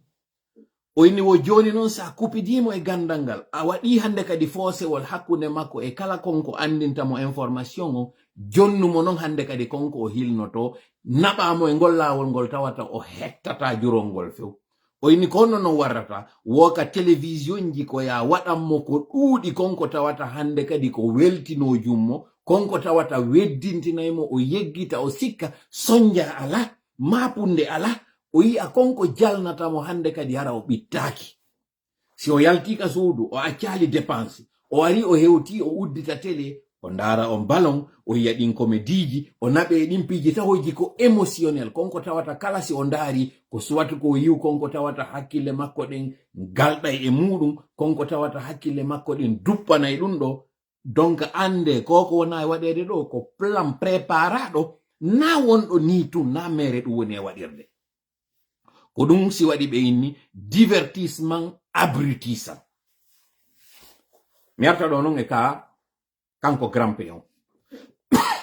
Parce que yimɓe ari ɗo nange wi'ugol on woni tun aigri on monani tun grampe sina ɗum o hay haala o wawata ko ɓay tun imo mari ɓe million abonné ɓe makko ko ɗum wonɗon e wowlirde ɗo sina ɗum o passeport diplomatique ino mérita. Ok, ko droit mo sobe ko droit moɗon konkon ɗo wowlude ɗum. Kono onon tawɓe ɓen ɗo hande ɗon wowlude fi makko kanko grampe. ɗum ɗo waɗi hande kadi siɗo yewtude fi makko on ala yewde fi giɗo fulɓe on ala yewde fi Alpha Condé on ala yewde fi Cellou Dalein on ala wowlude fi commandant Mamada on ala wowlude fi ɓeɗo fof warin ko ɗum waɗata ɗo on yewtata hande kadi fi Sékou Jamal Pende Sarr. Woɓɓe no wodi wona royoɓe o vidéo ɗo ɓe lando kombo woni on Sékou Jamal Pende Sarr on kombo woni on parce que fewno ɗo ko ballon ɓe wona jonnede ɓe yewte fi muɗum. Fewndo ɗo ko divertissement ji kaari no yehi e nde juulirde ɗo kaari no yalti e nde ɗo gazoyi no waɗi ɗum ɗo kaari no waɗi ɗum ɗo kaari no mahira ɗum ɗo ko ɗum ɗo ɓe woni en e jonnude ko ɗum waɗi si ɓe wi non konko waɗatama abruti ko on ɗum woni abruti ko on juunujo ko on neɗɗo mo tawata ko kuyonjo ko on neɗɗo tawɗo ko on jofojo. So yinda ñande no minni en ko en jofo ko parce que CNRD préparana en woni ha gasa konko ɓe jonnata en wono ɗe batoje ɗo ɗe ɓe addanta en yiyen ɗum ɗon ɗi déplacement ji ɗi ɓe waɗata ɗi match ji ɗi ɓe woni organisude ɗo ɗi teniji ɗi ɓe woni jonnude ɗo hande kadi en fof heɓen non konko ɓe yinata kon destiné au grand public konko tawata ko émotionnel konko tawata flattant toujours l'émotionnel et l'instinctif. Jentite moƴƴa yewtere nden l'émotionnel et l'instinctif. Les balles d'homme de yata domine koen très émotif. Koen très émotif. Il suffit en you in vidéo ji tawata yimbe no arde yima yenna jasina fi en yeggitu na be do woni adversaire meden o. Pendant que den yaade be do e yeggitino den signal de compte ji Facebook wobbe. Like, wait a minute, kon nun accitirte ndel lowre nde wonɗen e muɗum yahen e yewtugol fi debbo e debbo ino nangi yennidirgol oɗo wi oɗo bareru oɗo wi oɗo ɗum ɗo. Donc andi ko émotionnel on naɓeɗen e muɗum kamɓe non ɗum ɗo no arrange ɓe ha parce que pendant que pays ji ɗiɗi no gerdude kamɓe ɓe desidude e nder palais on ko honno ɓe jooɗoto ɓe huɓidora en ko honɗum wonata prochaine étape maɓɓe on ko honno ɓe yehirta Kigali ko honno ɓe contactirta oɗo ko honno ɓe waɗirta ɗum ɗo enen en ala jooɗade ɓendinen hakkil ko honno en fof jonnidirten juuɗe ɓeɗo yaha ɓe haɗali ɗon ton ka yewtere maɓɓe stratégie no goɗɗo huɓidorde o inni on occupera les esprits avec ce qui est futile et ludique wo en huɓidoto hakkille ɗen loowen e majje konko ɗe hilnoto ko tawata ko ludique jentitede yewtere nden no ɓe wewrini ɗon ce qui est futile et ludique kon woni futile konko woni merente konko tawata nafata fus e konko woni ludique konko tawata ko fijindaro Allah on non subhanahu wa ta'ala eno yewten ka alquran ka wini non innal hayata dunya la'ibun wa lahwun la'ibun ko fijindaro lahwun kadi ko fijindaro kono ko non sendi din don didi la'ibu on ko wombe ben ka der tere wombe fijude ben ko kambe woni wadde la'ibu on kambe woni wadde jeu on fija wana fe on do ni ballon on équipe on ko la'ibu woni wadde kanyum fija woni lahwon non ko ene wonde lahwon ene wonbe joodade ben en ala fijude kono den jodi hiden buri wakkilade be kambe wonbe ka terrain ben parce que ko ene woni fusude téléphone ji meden ko ene woni fusude motoji meden ko ene woni wadde accident ji ko ene woni sonki dude ko ene woni piri dude ko ene woni wadde dum do fop donc hiden wadde buri kambe wonbe ben ka terrain ko ne wadde ko voilà ko inete ko non futile et ludique futile parce que si yehi don lagine sino fala gagno to hon non tigide si perda hon non tigide ko futilité wonde e wadde don fimo parce que pendant ce temps ka mawnin den fi o ballon do no wodi ko woni plus important ko tawata ko dum don hanon e mawninde fi mudum hettugol haqqeji meden ni kono e mawninta fi dum don parce que hakkille meden den occupama e goddum go il est bon avec bavardage et une musique incessante. Ko mi woni jangande do ko document go mi woni jangande. Si be wadi non hande kadi be occupi hakkille meden den konko tawata ko merente be wadi hande kadi ko konko woni fijindaru be wada non hande kadi harayde moƴƴi e konko inete bavardage e mana jodagol yewta tum konko tawata ala hore ala binde o inni kanyum kadi in musique incessante. Hande do kapite chaîne ji ɗi radio ji tawɗi ɗin ɗo fopino kolmba ndaron kon ɗum nanoto to ko musique ɓe waɗi hande ɗo ni kon ɗum waɗi si lagine no noddede paradis na musicien ɓe adda waɗa morceau mo ɓe wowli nder ton fi paradis on non hiɗo waɗi ɗum ɗo jalnori ɗon fijirde on alhaali mo tawata yimɓe fof no naada e nder yiite musique hino waɗa tawɗo no wowli fi aljanna onon tawɓe ko on julɓe ɗon andi ala ko wawata nanditude aljanna on woɓɓe non yeeto on leydi muɗum ge tawata ɗum ukka e yiite onon yon jooɗo non noddo nden nokkure ɗon aljanna te dir min si mi jooɗi ke wonde mi miijitike fi Guinée jon particulièrement o pullo mo mi ɓuri andude ɗo mi faalete tum wallinde fingo cippiro ɗo mi jokka ha jon min naɓay wotoro asanta sentere seli ɗum ɗo yandi selu ko ɗum wonde mi jooɗoto parce que hino hawni yo taw ko menen wonɓe ka jananiri wawata jooɗade ndaara ɗum ɗo tawa koyɗe maɗa ɗen hino e nder loope hoore maɗa nden hino e nder niwre reedu maɗa ndun hino woni yeewndu fus ala nder ton kono ko awone jooɗade kellana ballon mo andanɗa hoore ma o ballon ɗo na o ñamminay ma na o ñawday ma na o yaltintama e tampere ɗo fop like c'est juste incroyable ɗum ɗo no waɗi découragement on non hande kadi ko ɓe inni kon stratégie des 3D ji woduno ɗin e régime ji ɗin fof watti non e majji ɗiɗo ɗiɗi hande kadi non découragement on ko ɗo woni non e Guinée en jon arte non e makko kanko Cheikh Jamal Pendesa tawɗo on o noddi jama on fop wallitemen on fop yo immo goto yaltali senerde no habbino yo yaltu ko ɗum waɗi si ɓeyde ɓe militarise saare nden fop par ce que ɓe andi kamɓe ko honɗum woni importance e effet konko innete kon syndicat on memminike ko ɗum waɗi si ɓeyde ɓe nangi mo ɗo par ce que nini ka ɓe nangi moymo ka kaso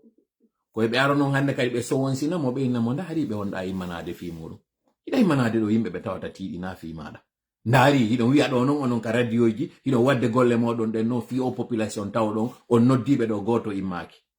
ndari tagi corporation maɗa on tigi ɓe journaliste ɓe ɗo fewdo wonnoɗa e wadde ko wonɗa e wadde ɗo eɓe studio ji maɓɓe heɓe wowla haalaji nder ton fus ala nafude ɗo hande ɗo non ko an woni ka nder kaso ɗo eɓe accituma e hoore ma ko ni ɓe divisirta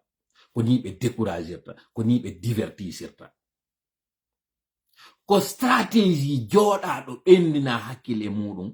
no andirɗon noon si on immike on miijitoto ko honno hander ittirton kooƴe ko honno soƴƴirton ko honno hirtorton pandan keyɗon jooɗade miijo ɗum ɗon woɓɓe goo kañum kadi no jooɗi e nder saal no miijade ko honno hande ɗo bimbi ɗo ko honno ɓe jonnata o hande ko honɗum wonata kooƴe guinéen jon ko honɗum wonata soƴƴaari guinéen jon ko honɗum wonata hirande guinéen jon ono noon aron ka plaɗo ɓe jonna on ittirɗon kooƴe on ñaama moƴƴa ɓannon kañum kadi deeji muɗum ɗin fi soƴƴaari ndin ndi soƴƴaari ɗo hewta ko onon tigi doganta hirande nden a tel point ke hande kadi senirde ɓe ha jaaga mi yimɓe no critique ɗo sorti Lamine Guirassy on sur RFI kono Lamine Guirassy wi RFI mi faala ɗon kadi on jentito nde yewtere makko si lannitoɗen non o lecture ɗo parce que miɗo mari révélation mo mi yettoto on ɗo par rapport ko on feƴƴoy kirkali par rapport e dégradation au réseau téléphonie ɗo kono ɗo yo ɗum ɗon mi faalata o ɓendinde hakkille moɗon ɗen jentito ɗon ko mi woni on e wiwde ɗo hino feƴƴi ko Lamine Guirassy wowli ɗo ko tawata sabu jama on ko woni kon hino duppani wiwgol ngol ko onon ɗo fof immino kellani Dumbuya fewndo arno ɗo Moussa Moïse tigi ko gollowo moɗon hande ɗo kanko tigi mo gollidude Dumbuya donc alaka wowlon ɗo woɓɓe mi yihay e ka waɗi publication ji ka wimo kanko oya honno Lamine Guirassy wondema ko diversion woni e waɗude o ɗayna woni jama on ko woni e wowde ɗo ça n'a pas de sens jentite yewtere makko ne. Plusieurs médias dénoncent une censure généralisée et orchestrée par les autorités de transition. Pour en parler, notre invité ce matin, Lamine Guirassy, journaliste, fondateur et PDG du groupe Adafo Média. Il est au téléphone de Sidi Ansane. Bonjour Lamine Guirassy. Bonjour Sidi Ansane. Votre groupe Adafo Média a décidé de suspendre son émetteur FM dans la capitale Conakry. Pour quelle raison? Depuis le mois de novembre, l'ARPT, qui est l'autorité de régulation en Guinée des médias audiovisuels, a décidé carrément de brouiller notre fréquence sans raison. On n'a pas reçu de communiqué, on n'a pas reçu de lettres par rapport à ça. Aujourd'hui, Adafo Média est en règle avec l'ARPT, c'est-à-dire on ne doit aucune facture à cette autorité. On a écrit à l'ARPT pour comprendre exactement ce qui se passait. On a écrit à la RAC, à la présidence de la République pour comprendre un petit peu ce qui se passait. On n'a jamais eu de retour. Donc on sait exactement que c'est l'ARPT qui bloquait, qui brouillait notre fréquence, notamment la fréquence de Radio Espace Guinée. Et ceci à des heures très précises, c'est-à-dire à l'heure des grandes gueules, entre 9h midi, ils brouillaient complètement la fréquence. Et puis après, ils se sont rabattus aussi sur Suite FM parce que l'émission est rediffusée sur Suite FM, notre deuxième radio, à 18h. Bizarrement, à 18h, la fréquence de Suite FM aussi est brouillée. Mais dans le même temps, vous dites ne plus être maître de votre fréquence. Désormais, c'est de la musique qui joue en continu, malgré la suspension de votre émetteur. Oui, de la musique pour rendre... Ok, des gens continuent de m'appeler et ça ne règle pas en fait ça ne me rend pas la situation facile. Cette partie-là, je vais la faire en français un peu. Pour la compréhension de ceux qui sont en train de nous regarder. Vous savez, moi déjà, je suis taxé d'être ethno. Parce que je suis en train de m'adresser à ma communauté, dans la langue de ma communauté. Malheureusement, les gens, plutôt que d'écouter ce que je dis, parfois ils regardent celui qui dit, celui qui parle. Et c'est dommage. Pourquoi j'ai choisi, malgré le fait que je puisse parler aussi le français, même si c'est un français que j'ai tendance à oublier avec l'anglais que je suis en train d'apprendre, et le fait que je suis dans un milieu où j'interagis rarement avec des francophones, j'ai choisi de m'adresser à ceux-là. Un, d'abord parce qu'en termes de démographie, ils sont très nombreux. Avant même d'aller sur cet aspect, ils sont de ma communauté. Et dans la religion musulmane, par exemple, le prophète Mohammed sallallahu alayhi wa sallam, Dieu lui a dit « Wa anzir ashiratak al-aqrabin ». préviens et adresse-toi à tes membres, à tes proches. Adresse-toi à ta communauté la plus proche. Pourquoi? Parce qu'on estime que quand tu parles à ceux-là, ils deviendront encore un appui pour toi pour aller vers d'autres. Et la logique voudrait que ceux qui sont près de toi soient ceux-là d'abord qui soient concernés et qui pourront d'abord bénéficier de ce que tu voudrais aller distribuer aux autres. La charité bien ordonnée commence par soi-même, dit-on. La deuxième raison, comme j'ai dit, étant donné en termes de démographie et en termes de politique, c'est le nombre qui compte, ceux-là étant les plus nombreux, s'adresser à ceux-là pour les régler le problème si toutefois ceux-là arrivent à comprendre le message d'eux. Troisièmement, avec leur nombre, ils sont aujourd'hui l'un des plus manipulés. Dans les deux sens, que ce soit par une mouvance ou par une opposition, par n'importe quelle classe, ceux-là, de par leur nombre, ils sont les plus manipulés. S'adresser à eux reviendrait encore à résoudre le problème. J'ai été très surpris de voir certains critiquer de manière négative le passage de Lamine Guirassy sur les ondes de RFI. Notamment quand il a dénoncé les agissements du CNRD sur les médias aujourd'hui. Certains ont fait un raccourci très simpliste en disant que d'abord c'est le groupe Adafo Média est un groupe qui a joué dans l'ombre avec les différents régimes depuis le temps de M. Alpha Condé, une chose à laquelle nous-mêmes nous avons participé à un moment donné, il faut l'avouer, et c'est le moment justement de rectifier le tir. Parce que de par le comportement de certains d'entre eux, ça nous a amené à croire qu'ils étaient en train de jouer le double jeu du régime. Le raccourci est tout fait. Monsieur Lamine Guirassy, qui est très proche d'un certain Moustapha Naïté, d'ailleurs, les deux ont commencé ensemble pendant que Moustapha Naïté était avec son groupe Mouna, le groupe Mouna. Lui aussi, Lamine Guirassy, était en train de bâtir ce qui est devenu plus tard le groupe Adafo. Hasard des faits, les deux se retrouvent dans le même building à Lanse Bungi ou à Konde Bungi, c'est dans Matoto, et décident l'un d'occuper le rez-de-chaussée pour faire un cyber, et l'autre d'occuper le reste du bâtiment en mettant cette radio. Et quand, justement, ce monsieur et Moustapha Naïté a rejoint le gouvernement de M. Alpha Condé, on a estimé qu'ils sont de mèche et donc qu'il est en train de faire le jeu du pouvoir. Il a fallu la fin du régime pour que lui, Lamine Guirassy, subisse l'injustice du régime d'alors, pour que les gens comprennent, y compris nous, qu'en réalité, ils étaient en train d'être instrumentalisés, certains d'entre eux, mais pas tout le média.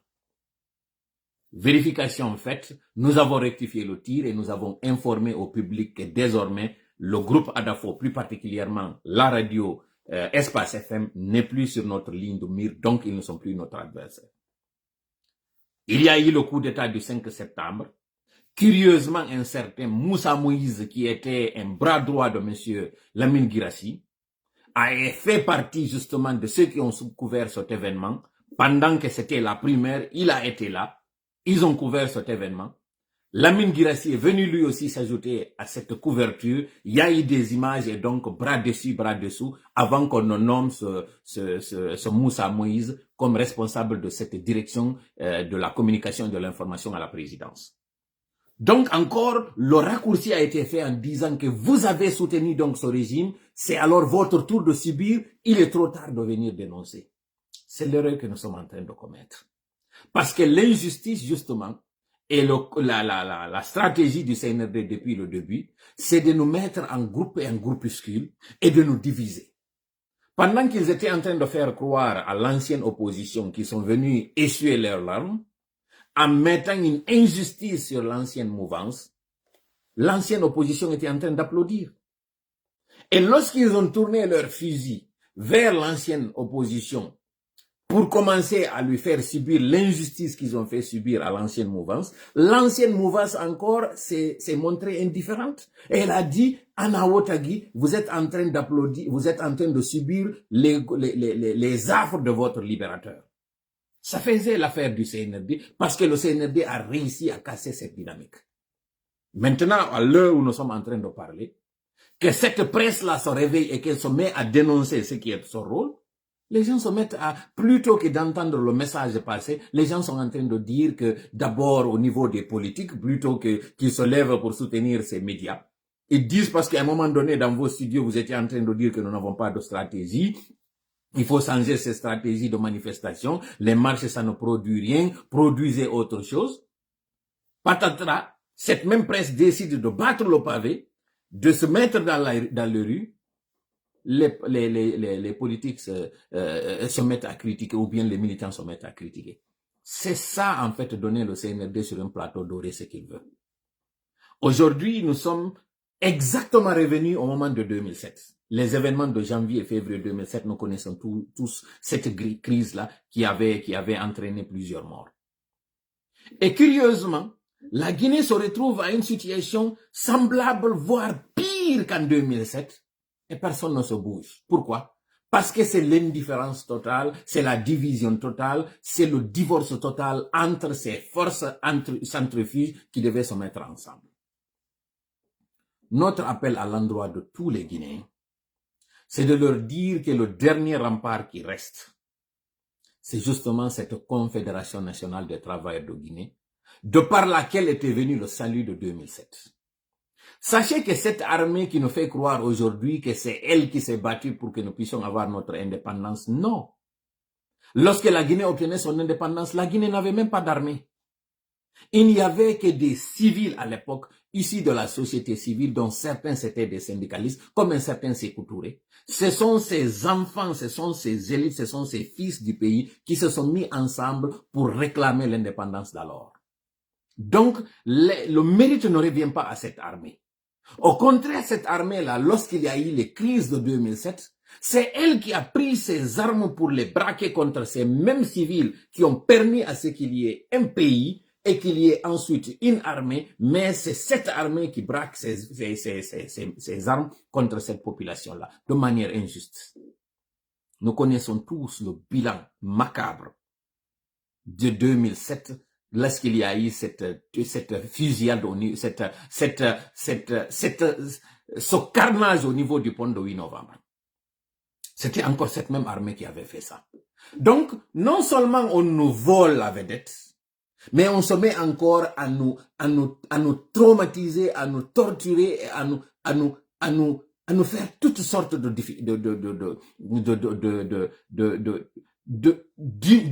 j'essaie de trouver, je perds mon latin parfois lorsqu'il s'agit de trouver ces mots et mon cerveau se bloque lorsqu'il s'agit de nous faire subir ces tortures. C'est cette armée qui le fait. Malgré ça, malgré que ce soit un régime qui est vieux de plus de 24 ans, ici avec à sa tête un ancien militaire de surcroît, un vrai général, pas les généraux en carton. Malgré ça, la population de l'époque s'est élevée, il y a eu le bilan que vous savez. Encore en 2009, les plaies sont encore là, au niveau du stade du 28 septembre. Combien de civils à l'époque encore cette même armée est venue tuer? Et là, c'est cette armée qui vient nous faire croire que nous, on s'est battus, nous, on s'est mis au charbon, nous, on a fait toutes les luttes possibles à partir de l'indépendance jusqu'à maintenant, mais c'est cette armée qui vient tirer les avantages de cette lutte citoyenne, de cette lutte de la population civile. Et ça ne vous choque pas qu'on mette maintenant une dynamique, qu'on mette les gens ensemble pour dire stop à cette injustice. Plutôt qu'on s'attaque au bourreau, on est en train de nous attaquer aux victimes. C'est juste incroyable. Vous avez écouté tout à l'heure la stratégie dictée, en fait, expliquée par Gunther, qui a expliqué que la meilleure façon de dompter un peuple, ce n'est pas de venir par la méthode de force. C'est de casser le niveau de l'instruction. C'est d'occuper les gens avec des futilités. C'est de les rendre émotifs. C'est de mettre des choses qui n'en valent rien, avec de la musique, avec des choses entièrement futiles. Vous avez écouté Lamine Guirassy qui explique exactement la même chose, qui dit les fréquences de médias. Non seulement les médias ont été bâillonnés, ce qui empêche la population de connaître ses droits, de connaître ce qui est en train de se passer réellement. Les médias sociaux, donc l'Internet encore a été restreint, voire même coupé à certains endroits. Et maintenant qu'eux, ils se lèvent pour dire que leurs fréquences ont été complètement piratées pour que finalement qu'il ne se passe que de la musique, les gens se mettent à les critiquer, à dire que c'est un réveil tardif et que maintenant c'est le libérateur devenu oppresseur. C'est comme c'est devenu même une sorte de hashtag ou de challenge que les gens se mettent dans les réseaux sociaux pour dire la Birmanie de l'Afrique. Une façon d'ironiser le diagnostic fait par Lamine Guirassy. Finalement, on veut quoi, nous? Finalement, nous, Guinéens, c'est qui notre véritable adversaire? Est-ce le CNRD? Ou bien ces médias-là qui ont fait ce qu'ils devaient faire depuis le temps de la libération de ces zones jusqu'à ce que nous nous retrouvons encore à faire une marche arrière? Nous partons à reculons, les gars. Réveillons-nous. Mi arta e meɗen kadi e pulal mi lannito yewtere nden parce que ono wonɓe arde ɗo fela Lamine Guirassy mi anda si tawi onon tigi on tawdaka e CNRD, si tawi on anda kon wonɗo wadde ɗon awayno nafude CNRD o hande men andini on. Jon non gibi kamen andini on ɗo kala yaltuɗo hande kadi yeggiti objectif final on nangue attaque gole wonɓe dénonsude ɓen stratégie meɗen ko en andu ɓeɗo eno gollidude CNRD parce que ton sikku CNRD ala gollidude yimɓe goy. CNRD no gollidude ka réseaux sociaux ji ɗo e wiwɓe hoore muɗum ko influenceur. Mi natata hande ɗo e jonnu ko révélation ji parce que miɗo andi woɓɓe nelanaɓe ɗo immi yehi lagine yiidoy ton e woɓɓe goo. Mi arata yon dossier ɗo hande ɗo taw miɗo andi kadi wonaɓe naɓanede ɗo avantage ji naɓanaɓe terrain ji jooɗiɓe leyɗe porto ɗo yetaɓe avantage ji yeta kañum kadi no wawi hottude lagine ɓe ala probléme. Kono na hono woni priorité amen on taw priorité amen on ko ɓe arɓe ɗo no jooɗi e jullere nde tawata ɓe hanano hino manipulude mason ɗo ko ɓe ɗo min woni e gerdude taw si min gayni min arano e non onon kadi. Donc en d'autres termes ande jeu moɗon on découvrama o wata continuide ɗo wonon on ñama e miranji ɗin ɗiɗi no famina no jama on ka kene ɗon dartade CNRD alors que comportement ji moɗon e ko wonɗon e wadde kon no wallitade CNRD. Man gaccana fa laysa minna kala jamfiɗo men o tawdaka e amen. On suɓota nokkure nde moɗon ngoy ko suwatiɗon wadde gon cippiro ngo tawata ko jippiro tawgo ko non ɗum go fes ma ɗum diron fes accon cippiro ngo waɗe kono wata wadde ɗo publication ji tawɗi ko wondi e divertisude men naɓa men on merente no wiyon men hiɗa wadde cippiro ngo. It's ketnis wata feƴƴude la walla ɗum feƴƴata. Mi continue no yewtere nden. Au niveau, il faut empêcher l'esprit de s'interroger, de penser ou de réfléchir. On mettra la sexualité au premier rang des intérêts humains comme anesthésiant social. Kono ndo woni avant-dernier yewtere maɓɓe nden ka stratégie. Au niveau jama on koɓe jonne ko ɓe hilno bimbi wetuɗo o y a un nouveau dossier chaque matin il y a un nouveau dossier chaque matin il y a un nouveau dossier. Wasa waɗi ɗum ɗo non e yimɓe ɓen hande kadi ɓe miijitotako parce que tuma ɓe woni e miijitade ka ɓe lannata ɗon gaynugol fensitude anda ko yaltunoɗo hankin a jonniɓe goɗɗum go kadi ko tawata hande kadi ɓe yiltitade ɗum un peu comme wa ciikuli ceeɗu sindi tippoyade ka cangol yarugol ndi fotta e wonde e ƴawrude ɗin ndi ƴawrida e ɗin ɗon ndi ara ha ndi anditoyade ko yarugol mi duwano arde ndi nayi ndi yiltude tun kañum kadi ndi fotta e goɗɗi go wonde e artude ko non ndi wonirta ɗon e susugol ñallal ngal fof ha wono ya kiikiɗe hara ndi yarani ndi luttida e ɗon ka joni non wo si a waɗi ɗum ɗo ko wattata ɗon non kañum kadi wo on mettra la sexualité au premier rang waɗa hande kadi fi affaire jeeno gon ɗum ɗo ɓurta weeɓitade. Mi waɗa ɗo non pause jentitoɗo lam moƴƴa ko mone yewtude ɗo parce que ko arojum e balɗe ɗo si Allah jaɓi. Hiɗon anditi tan monsieur Alpha Condé haɗi sex tape ji yaltayno moƴƴano tuma situation wonno tandi ha ɓe yaltinoya vidéo ɓe noya ko fit waɗi ɓe na ko kaari joni ko fit waɗi ɗen balɗe ɗon o réseaux sociaux ji ɗin foppo nanga yewtugol fi ɗum ɗon a yi komi yi kon a yi ɗum ɗo a yi ɗum ɗo e ɗum ɗo e ɗum ɗo vidéo goɗɗo ko kadi no woodi photo ji kaari kañum kadi no arde jama on hande kadi hilno fi ɗum ɗon on fof jooɗo nanga udditugol téléphone ji muɗum hande kadi ko habbi yara ko ɗum ɗon neɓata yimɓe ɓe watta sama kala e ɗum ɗon on a yi ko kaari kon a yi ɗum ɗo ɓe nanga waɗugol hande kadi défi e challenge ji e ɗum ɗon gonga on hande kadi soɓe on accitama taw sikku koko ne wadde ɗo ko mere goy aw fewndo ɗo non ɗo yen aro e on affaire sexualité ɗon ko honno ɓe waɗani en ɓe waɗi hande kadi jama on koye weeɓi to ɓalli muɗum ɗi rewɓe ɓen particulièrement TikTok on hande ɗo fo koye gami woni hay worɓe ɓen naatino e muɗum taw nanir sexualité sikkon ko argol ngol tun innayno jeenude na ɗum ɗon ko kala konko tawata kañum kadi no jokkodiri e muɗum entre autres o weeɓitugol ɓalli muɗum entre autres o élection miss muɗum entre autres konko tawata hande ɗo borjugol ngol ko ɗum ɗo woni ko ɓurɗen hikkinde yeeso si jama on woni naatoɓe Facebook ndara rewɓe ka yaltini ɓalli muɗum coobina fi ɗum ɗon yaha connecto e ɗin page ka hoyreji wona e wowlede ka fi ɓalli wona e wowlede ka fi mbaldi wona e wowlede hande kadi fi affaire sexualité on hikkinama yeeso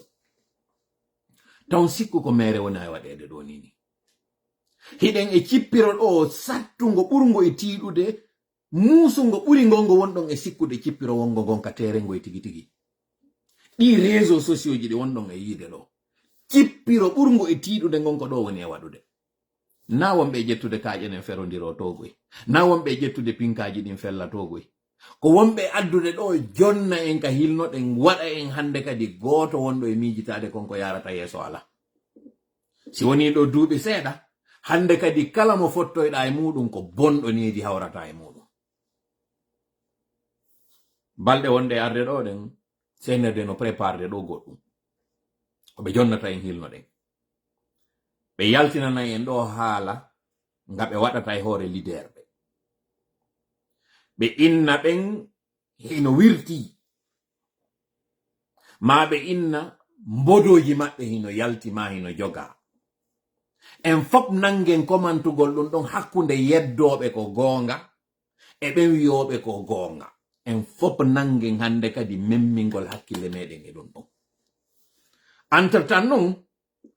kala ɓen tawnoɓe ino faalano nande sifa kan haala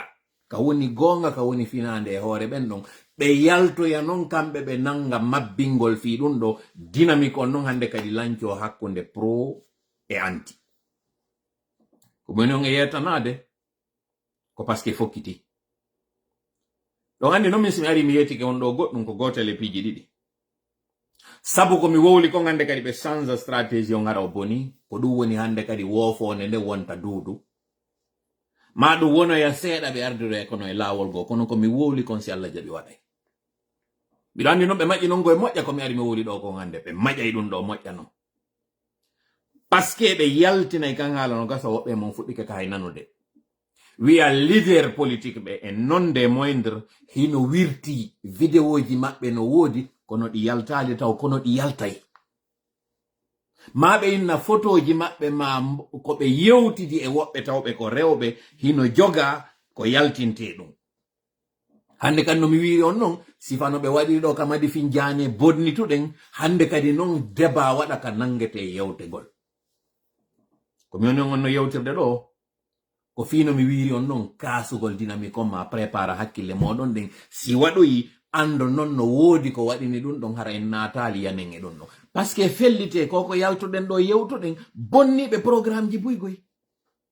par ce que koɓe eɓɓuno koɓe waɗi kon ka dépôt ɗo koyo jama on immo mabbina fi ɗum ɗon ɓe heɓa kaɓe hilnina en wona noon hande kadi ɗo pays e menacé en fop nangen concentragol ɗum sabu noon ko yaltuɗen andinɗen ko waɗi kon tigi tigi ɓe woni déstabilisé are noon hande kadi e dernier élément ji ɗin fuɗɗoren divers on taw senerde no yeddude wondema mbuuɗi lanni seede noon harama ko luttundi min tiiɗina hande ɗo yimɓe no yaltude wiya hashtag libéré internet waɗi e ɗum ɗo e ɗum ɗo e ɗum ɗo non yoɓe joggo internet on ɗon moƴƴa min si mi landama internet wota watte min hara mi landa ni wallahi internet yo joge kaɓe jogi ɗon fiyon ɗum gogo taw Damaro aussi a dit ça ok Damaro a dit quoi goɗɗo mi hino winda ɗo ka commentaire ji ɗo wo Damaro a dit ça kon ɗum Damaro wi konko mi wowli ɗo ka ko on ɗum kon ɗum Damaro wi wallitelan ka commentaire ji parce que mi yi goɗɗo no adda ɗo joni commentaire ka wi Damaro a dit quoi Ansu Damaro aussi ko toli mon Ansu Damaro aussi a signalé ça ok awa alhamdulillah rabbil alamina ko mone wolde do kon CNRD haju CNRD o boni parce que ko dynamique ji didi wodi hande do don andi mingi mi do considérer ka opposition mi jeya c'est que j'assume en so ngi no considérer ka mouvance jeya c'est que eux aussi ils assument si tayno menen men andi fi mon kambe kadi di andi fi mon andi hande kadi haju CNRD o ngaw boni CNRD haju mon boni parce que ko be wondon e wadirude goddinin gaynino hande kadi jiibi de modon be gaynino monanade ko kambe tigi addanta men donc finalement ko be ebbito wo hande kadi la vidéo sur les leaders ok mi anda so be mi anda mi ali fes wallahi mi ali on vidéo makko ko on do wolde don fi makko mi anda tolati e au courant ko message ari do même fala jangude kono ya tellement tu es au courant que le Mali Burkina et le Niger sont sortis de la CEDEAO modio non kadi taw nangu jidindirgol modi pijji den yewtude fi jaarore den Madina Gunashi don wowlande en fi balu ngun jawbe quoi non kadi acce sera ay non ko sifa non di pijji do mi bloquete ndara musiddo do parce que ida jillindirde do pijji di tawata a bonna en do woni dum on do hande kadi yalten e konko tawata ko utile mi yida dum do fes parce que ce n'est pas le sujet en tawnali dum do ka diverge meden e wadi publication je mudum je ne voyais pas si mi yitima to mi bloquete mi wata dum manado parce que directement perturbé ko si mi yitima to mi bloquete parce que ce n'est pas le sujet e hore dum kanyum kadde woni tellement concentré ko dum do kadi yewtuden fimo gettugol occupa en ko eden konko tawata ce n'est pas ça l'essentiel ce n'est pas ça le plus important ko andingol on wondema CNRD no suudude mbuudi lanni kono woni déplacement makko on kanko do Mamadi Doumbouya ko yahani kon Kigali contrairement e konko be woni faminande do fu wonde makke tout va bien yeto on konto fewnda fino yon faamu moƴƴa konko moni e yetade don ka fewnda don yewten taw fi di téléphone ji di no mi wiri on non misi mi landa yo internet on jogita don wota be artir parce que en taw perte mo lagine woni hebude on par jour na de hay par mois ko perte wondo tellement colossal ke dum don tuyoni ka burta be kanyum kadi libude en perte mo di société ji do tawdi din ko di do woni 4e niveau on ka wallita golbe ko perte ko di do woni hebude kon kadi waday hande do ni haraka di recette ji parce que ko andi to ton état on kala recette ji di compagnie ji téléphone ji wadi do hibe mari terlen 20% mo be hebata e mudum be ngandi société de téléphonie ji din Selcom no mari sonja gibi ka fuɗɗode rowani hitande nden ka lannode hitande nden Areba kañum kadi ari watti ɗon aw pour votre information société wiyeteɗo Telecel tawɗo imo Mali imo sikki Burkina imo Congo imo sikki Centrafrique kañum kadi o ari fi reprenugol MTN Guinée pourquoi addimo parce que MTN iɗen andi wi ko redevance et taxe woodi redevance on ko fi licence on gollula a golladin don a yoba di fi ya waw operude ko yete taxe on kon ko en fonction recette mo wadda on redevance on ko maabe yoba mo dum don be yobino wobbe be mabbe wobbe be non no nyawli taxe ji din non ko no be wadiri recette ji wo be wawi yobirde état on et puis de misal si la Guinée wadi $100 e der nyalla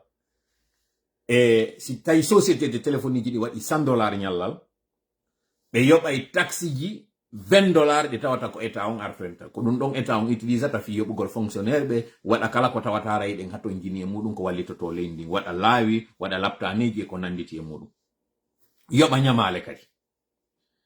joni non sabu ko tawata internet on no woni dégradé jama on ala sodude dim page di tawata ko perdi tanke be humpitaaki hande kadi na VPN gollirde wonbe gollirde VPN on kanyum kadi no ƴettude tun yer haaju mudum on si gayni hande kadi déconnecto o si be do non sodi pasiji di société ji do kanyum kadi heba no tournira ko dum wadi do non descente en fer on kambe Areba be hebi sonja ha hande kadi tawi ala yobude redevance ji mabbe din be ala yobude taxe ji mabbe din kolomboje ara wada jolokoje ara wada ka biroji mabbe mois de décembre on ton ko mois de janvier do be ni be hande kadi yobe uddito kono ko non CNRD wadi CNRD wi mbudi di nyawli do mending hande kadi men converti saydi comme étant des actions hande kadi dum do wona par amen on fi tawe gongol hande kadi e jey gongol Areba donc hande kadi lagine wana actionnaire jo e nder areba on ɗo mo tawata sabu ko tawata areba no nyawli leydi ndin konko areba e lagine e on société wonɗo arde ɗo reprena. C'est ça l'information. On andi kon walla yurmode jama CNRD tournugol mabbe go gibi ka fuɗɗode gibi be ari pour la première fois ko enen population on woni be wallitade parce que be arbe roni leydi ndindi tawata ko darindi plus particulièrement opérateur économique be ben plus particulièrement kanyum kadi leñol fulbe ben jusque là na question kono woni nouvelle information mi jonnata on do o rapprochement hande do mo lagine maridi on kanyum e Kigali ko pullo kanyum kadi woni baawo modo pullo tawdo ko weldudo e fenoru ndu pullo tawdo kanko kadi ko opportunité makko ni ka on niebuno dabbugol imo mari startup imo évoluer o ko yete assainissement konko be inata ko recyclage kanko kadi ko dum do woni opportunité makko an noro mo woni saisi sude ko do woni wadde di démarche yi do suynugol mo kanko Mamadi tawdo ino dabbude kanyum kadi visibilité fi yo rapprochement wonu hakkunde lagine e Rwanda. Donc en d'autres termes ko musidɗo ma an o pullo woni hande do kadi dartagol ma fi wata ngu laamu do yan le don fela soso fela maninka fela forestier fela e sénégalais ko musidɗo ma on do felude mi arata hande do mi wirta fi makko mi yawtata hande do fi makko moƴƴa kono ko andingol mo tun dossier ji men hendi kedi ko di men jogino non ko woni hari ko élément matériel on woni hari min jogaki kono men yon yetanade dum do ono wombe ndaro de o direct parce que ko pulal on mi adressade mudum ko yon andu si nyawndo woni nyaamowo bibbe wurata délégation on kadi fewndo immino ari États-Unis do o yi ko feƴƴoyno kon ka juulirde 166 o yi kadi arnobe ben hikkina yeso fi burtugol toujours manipulgol mais no ton suka mo nganda weldudo makko kanko Mamadi Doumbouya yette barijo pay kunni tawanodo délégation o yaltitano kanko yimbe be yano si minni on non yette barijo fellite ko yette barijo dun do fop be wonbe wadde do fo wallito ngu laamu hibe yiltitade be arabe tawa en ka juulidaaji meden juuliden e mabbe be wada haajuji are juuliden e mabbe wadi den di haajuji do si wulli be arabe tawda en kanyum kadi be hiwroda e meden fatunde kono les oiseaux les moutons se promènent ensemble mais non pas les mêmes prix kambe hibe hebude gebal e CNRD pendant que enen non hiden hebude o tampere juude CNRD kono enen hide huwondirde mabbe don comme si do riennete pullo futa on fima no satti no yurmi ha mi ala personnaliser no mi wiri non débat kono fellite koko wadi do hande di téléphone ji ala feƴƴude lagine ko conséquence ji konko CNRD wadi e hore compagnie jo téléphonie ji alors pour votre information ko na wiede do ko wonde ma di pilon ji do ko sabu gasoil on ko tayala ko ngadi connect hadi réseau hebo na gonga gogo taw ko andi ten gasoil adama lagine ko yoni go dimmel mudum ko andi to ton di pilon ji do wadadi ko areba burno mardi pilon e hore lagine fop fewndo orange arata orange wadi politique labado bari be signi de areba contrat kala ka areba wadi pilon mudum be ara kambe kadi be wada don antenne mabbe on be yoba areba en l'espace de quelques mois tay be gayni couvre de territoire lagine on fop alors que non andite licence mabbe on ko licence Spastel na Intercell licence tawnodo o feƴƴa hande kadi zone Conakry on hewta ay koya ko be ari be récupérer kono be wadi ngim politique wi tawngi be lanci sur toute l'étendue be hebi dole e hore areba tawnodo non kanyum hadi no imposer no kono men yon yetanade dun do ko yon andu ko compagnie ji din décidi orange particulièrement yugol mabbe ko hebi Selcom kon ko dum hebi do areba ko hebi kon areba kanyum kadno fokkitani be ko be wiyata kon ko wari kon baba no hiro bappa be décidi non kambe kadi e hore o perte mo be woni tournude do goddo arata wadi nabe be hubbina groupe électrogène mabbe nyalor mate dan ka tawata fewndo do recette ala dum do ko mi yoni ngi jonnirde ko CD on économie lendi ngayni darade fess anditen non société de téléphonie ji ɗin ko heɓoji mbuɗi par ce que yiɗuɗa a yiɗuɗa ko ma gollira téléphone si ɓeɗon no yeehi ha hande kadi ɓe yiyani hoore maɓɓe perte ɓe yeehi ha ɓe yiyani hoore maɓɓe hande kadi ko innete kon fayita ɓe tawi yoɓe deesido hande kamɓe kadi suɓagol préservugol intérêt ji maɓɓe ɗin c'est parce que économie on se porte très mal awo déplacé non o yehi ɗo Kigali yawgol fiyo Kigali wallumo piiji tati ara nun ɗum ko jama o fo andi kon partenariat ji fi ƴettugol minji ɗin e mana ressources ji meɗen ɗin jonnamo kanko Kagame kañum kadi jonna e mbuuɗi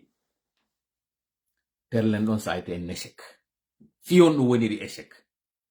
woodigoy ko signa e muɗum kono kamɓe tigi Kagame ɓe mari leur propre problème c'est à dire Rwanda eno mari probléme ji muɗum ɗen tigi kon woni ɗin probléme ji iɗen andi gere on Ukraine fuɗɗinoke joni ko duuɓi ɗiɗi on nini jama on fof pari no andi fi ɗum ɗon no gérude kono gere fuɗɗiɗo Palestine on ɗo ko kufunoy koye on gere ɓuri tampinde contrairement non e meɗen enen ɓe fulɓe e puutoji meɗen kamɓe kufunoy koy ko kamɓe financata gere sino wadde ka leydi maɓɓe joni non gere memminani keɓe ka tawata ɓe andi hande kadi ɓe immanama hande ɗo kala ko wiyete jawdi maɓɓe hiɓe orienté e gon cippiro ɗon tanke ngoɗon lannali ɓe hilnotako hay e huɗum donc ɗum woni ko kamɓe jeeyi kala ko innete grande entreprise ɗin dans le monde manufacture ji ɗin moƴƴinoɓe otoje moƴƴinoɓe ordinateur ji moƴƴinoɓe piiji busi ɓe tawa e mum ko moni e yewde ɗo kon non wonɓe New York ɓen ɗo ino ɓuri mi andude ko moni e wolde ɗo kon film parce que wonɓe New York ɓen ino andi hande ɗo ko honno golle sattiri heɓirgol ɗo parce que ko kufunoy koye ɓuri marde ɗo golle ko kufunoy koye ɓuri marde business ji ɗo hande ɗo noon ɓe fappu concentration maɓɓe priorité maɓɓe on fof ko honno gere on woni e waɗirde Palestine ko honno ɓe wawirta folude ton donc Kagame o yeetike mo kanko Mamadi o innimo mi wallitotoma kono mbuuɗi mi ala mi wallitotoma non kono min tigi hande ɗo ko maapininmi ko contrat ji ɗi mi signiduno e woɓɓe go ko honno ɓen hunnirta ɗin contrat ji ɗo ko honno ɗi projet ji ɗi mi fokkintini ɗo fof ko honno mi wawirta ɗi waɗugol première raison mo yahani on ɗon taw déjà premier échec on deuxième raison mo yahanno on fi mum ko fiyoɗo wallitomo au niveau de communauté internationale on hiɗen andi hande ɗo o yii sengo France on soutienji makko ɗin fuɗɗike yanude o andi ɗum ɗon o yewtidino ɗo en wowlino ko ɗum waɗi si importance konko wonɗe yewde ɗo fimmo fi affaire boycott on medef mo yewtidino muɗum on France ɓe yi yanugol makko ngol ɓe yi kañum kadi difficulté konko faalaɓe yollude e muɗum donc ɓe woni hésitant argol e muɗum yawgol makko ɗo non tigi sengo Kagame ko signe mo jama on doit taw décortugo de moƴƴa anda entre les lignes kon woni on signe iɗen andi Rwanda ko tawanoɓe e ɗin peiji tawnoɗi ko francophone ji mais gibi o gere waɗi hakkunde maɓɓe ton ɓe waɗi gere ha ɓe hetti hoore maɓɓe ɓe décidi hande kadi ɓe tourna e page on ɓe change langue maɓɓe on malgré ça kanko Kagame o yaltali ka francophonie warin ko wonɗo iwɗo ka maɓɓe ɗon halfina fe on ɗo on affaire francophonie jonno ɓendini hakkillo ono wonɓe jentitade na parce que seede harama ko luttudi goɗɗo inna sanzi haala ma kan hande kadi faalaka iɗen andi noon francophonie ina pays ji tawnoɗi déjà ko na France créé taw déjà francophonie ko pays ji yiɗude fi francophonie on créé jusque là y a pas de problème kono goɗɗo ara wiyama ka haala ma ɗo ka nafaalilan yaltanan ka leydi an ko an waɗi gere ha men ko an waɗi sombo ha menen ɗo men piiri hande kadi min suɓike haala go e haala maɗa kan donc ɗum woni o yima merde inna ka jonnitugol mo teddungal ko kanko wonɗa halfinde nden mojoɓere tawde ko fi kan haala ɗon jokki en d'autres termes koye goɗɗo ar innama yiɗa ɓiɓɓe maɗa ɓen ƴetta non nene ɓen ɓiɓɓe ma jonnamo inna mi halfinima joni o nene ɓiɓɓe am ɓen ɗo emo muyninde mi halfinima mo o inni o faalaka ɓiɓɓe maɗa ɓen ƴetta non nene ɓen ɓiɓɓe jonnamo inna o joni mi halfinima nene ɓiɓɓe ɓen kon ɗum nanuɗon ɗo kon ɗum faamuɗon ɗo oɗo noon France no andi hawre ko ɓe maridi kon par ce que France ɗen andi ko Congo souteni hande ɗo noon Congo e Rwanda eɓe maridi ella eɓe maridi gere yo yawɗo noon o ronka soutenude Congo waɗi élection ji mo tawata ɓe félicitali ɓen ɗon o immo ya o tawtida yoda ça veut dire que o subi ke don kam makko par rapport e français be o problème don mo mari mo kanko dun do non fo no mi wiri on non koko seedeji din wondema hande kadi moƴƴanamo kanko Mamadi parce que o ala hay nokku ala goto wonɗo moy wallitade kala non ka o tañƴinori ballal heɓoto mo yaade ɗon o waɗa gonɗi mo yaade ɗon o ɗaɓɓa ballal puisque non haaju huɗaɗo hay hoore huɗaɗo hay e fete o saggata o yeyi oɗo wallumo non hande kadi o niveau américain ɓe ɓen parce que kanko Kagame o ɓatiki américain ɓe ɓen o andi ko américain ɓe ɓen hande ɓuri mo sonjude ɗo ni yo o utilise lobby makko on fiyo lobby makko on waɗanmo ko innete kon faveur amérique hoytinana mo seeɗa hara ɓe sonjali mo ko ɗum ɗo woni deuxiéme raison mon andano fi muɗum o parce que jama on fo anda wondema Kagame si wawi wadde o exploit makko mo waɗi ɗo fo o waɗi rébellion o ari e laamu malgré ɗum ɗon fo ko fréquentable malgré ko tourni dow parce que ko kanko ati tournude dow France goy ko wonɗon yiide hande ɗo ni Centrafrique no waɗa Mali no waɗa Burkina no waɗa Niger kadi no wadde ɗo ko kamɓe Rwanda ati hollude ɗum goɗɗo eno wawi waɗude ko Rwanda ati arde darto France wiɓe mi falaka ma hande kadi haaju an ala e ma donc en réalité ko kanko Kagame duwano yagginede ɗum kono sabu lobby kufunoy koy ko mari ko wontirɓe sengo États-Unis ɗo ɓen tawi goɗɗo susatamo waɗugol goɗɗum ko ɗum waɗi simo accaɗon malgré piiji ɗi o woni e wadde ɗin fo parce que ko États-Unis o jangi on kañum kadi o heɓi formation makko o wawi préparade o yaha parce que première tentative maɓɓe on ɓe esuno few ara nun ɗum yawgol darto ɓen laaminoɓe ka leydi maɓɓe ko ɓe yehi noon deuxiéme fois tawi hande kadi o heɓi soutien on négocie ko ɗum ɗon no minirta en ɗe mari probléme ɗen haɓɓiti en hendoto laamu kono en anda no woodi préalable ji walloji on tigi tawɗi arta o hewla ka laamu a wolay tumɓe araɓe innama ɗo angiɗa waɗi hoore ma ko angi nasa a woni e gollidude mi yiɗin commentaire ji fop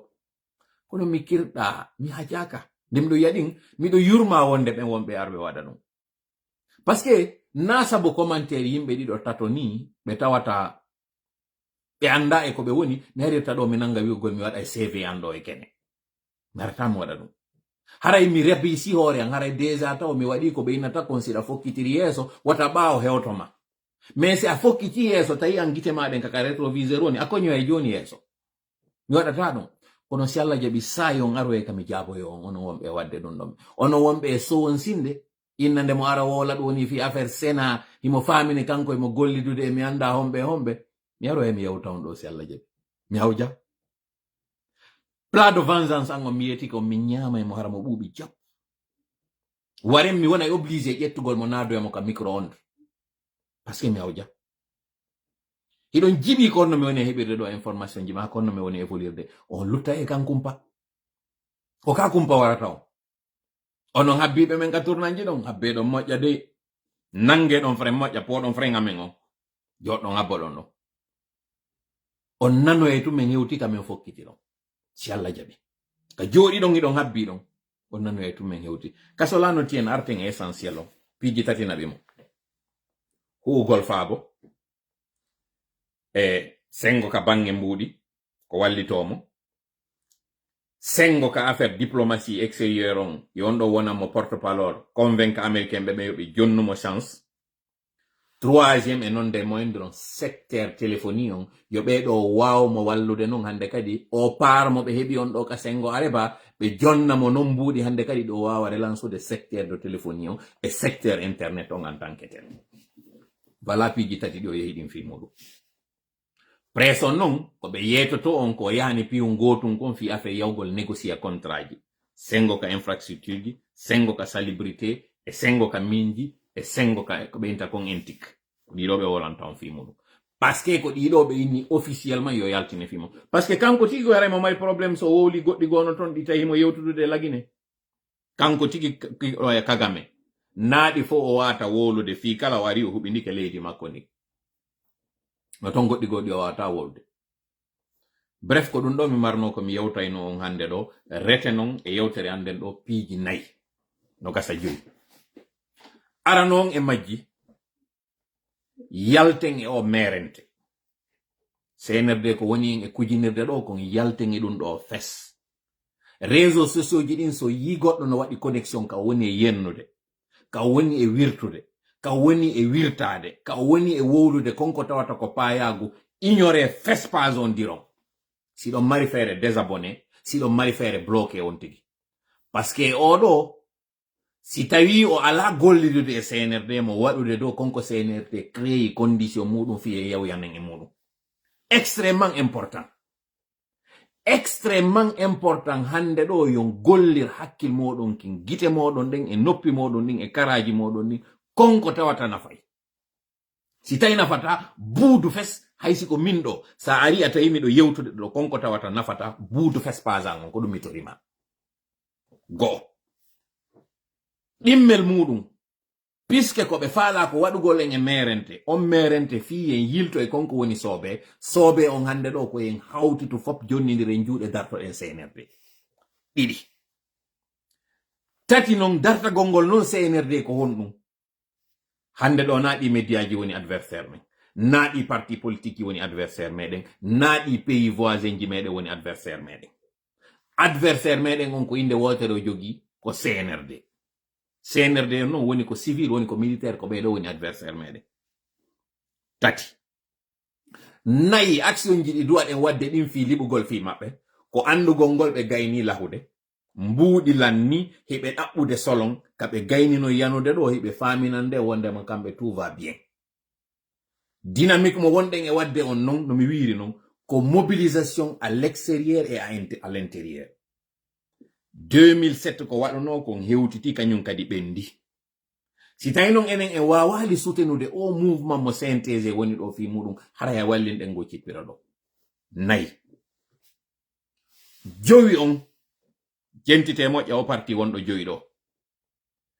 préparoɗen anden goɗɗum CNRD no wadde ko ara occupa en koyɗen si ɗum ɗon non ɗo yo arde enen kadi ande menen kadi meɗen prépari goɗɗum ɗo ni kañum kadi ko occupata CNRD ko folotiro wona e mum ko ɓurɗo marde yimɓe ɓen wonon folata alhamdulillah meɗen mari on onon ɗo fof continue mouvement de boycott on mouvement mo boycott mo tawata on page maɓɓe ɗin fof ko en signaluɗi désabonno ɗen e page maɓɓe ɗin fof activité ji ɗi ɓe woni wadde ɗin ɗi fof buuden ɗi Canal Plus hande ɗo ko yo buude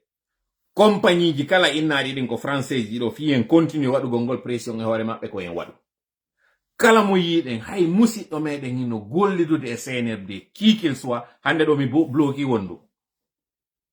goɗɗo addananno invitation balɗe no feƴƴi ɗo mi yiidimo e leader politique jo inni ok o addanilan invitation yo mi jaɓu mi ndaari élément commun ɓe ɓe maridi ɓen mi jaɓanimo hande bimbi ɗo mi yika page makko himo waɗi galonji ɗin ɓay mi yiɗum mi waywa ñannejo tellement ka mi hawji ittugol mo taw waɗugol mo blokugol mo taw mi yeggitide kon no goɗɗo blokirte mi sikki on ɗon ko hay o créyoyi compte honɗon tigide mi sikka wawaylan yitude tellement ka mi monino ko tawi mi wawi ƴettude sifa on ñooge mi baka hoore am kala mo wonɗon e yiide hande ɗo no huwondirde e CNRD ko ma waɗen fossé on hakkunde men e maɓɓe c'est dire en wawata waɗude iɗen gollidude e fasigi e naafigi c'est pas possible en wata wonidude e maɓɓe iɗen waɗude gabo e nder mboodo hande ɗo mi ala jonnude inde on politicien jo jodata hande ɗo mais so continue mo andi mi mo andi e sa'i ko waɗuno kon hollugol objectivité an on si onti waɗi ko moƴƴi kon ko mi arata mi ara mi wacca mo kono billahi cette fois ci si mi ari ko billahi wonmi e wowlude non ko waɗuno kon entre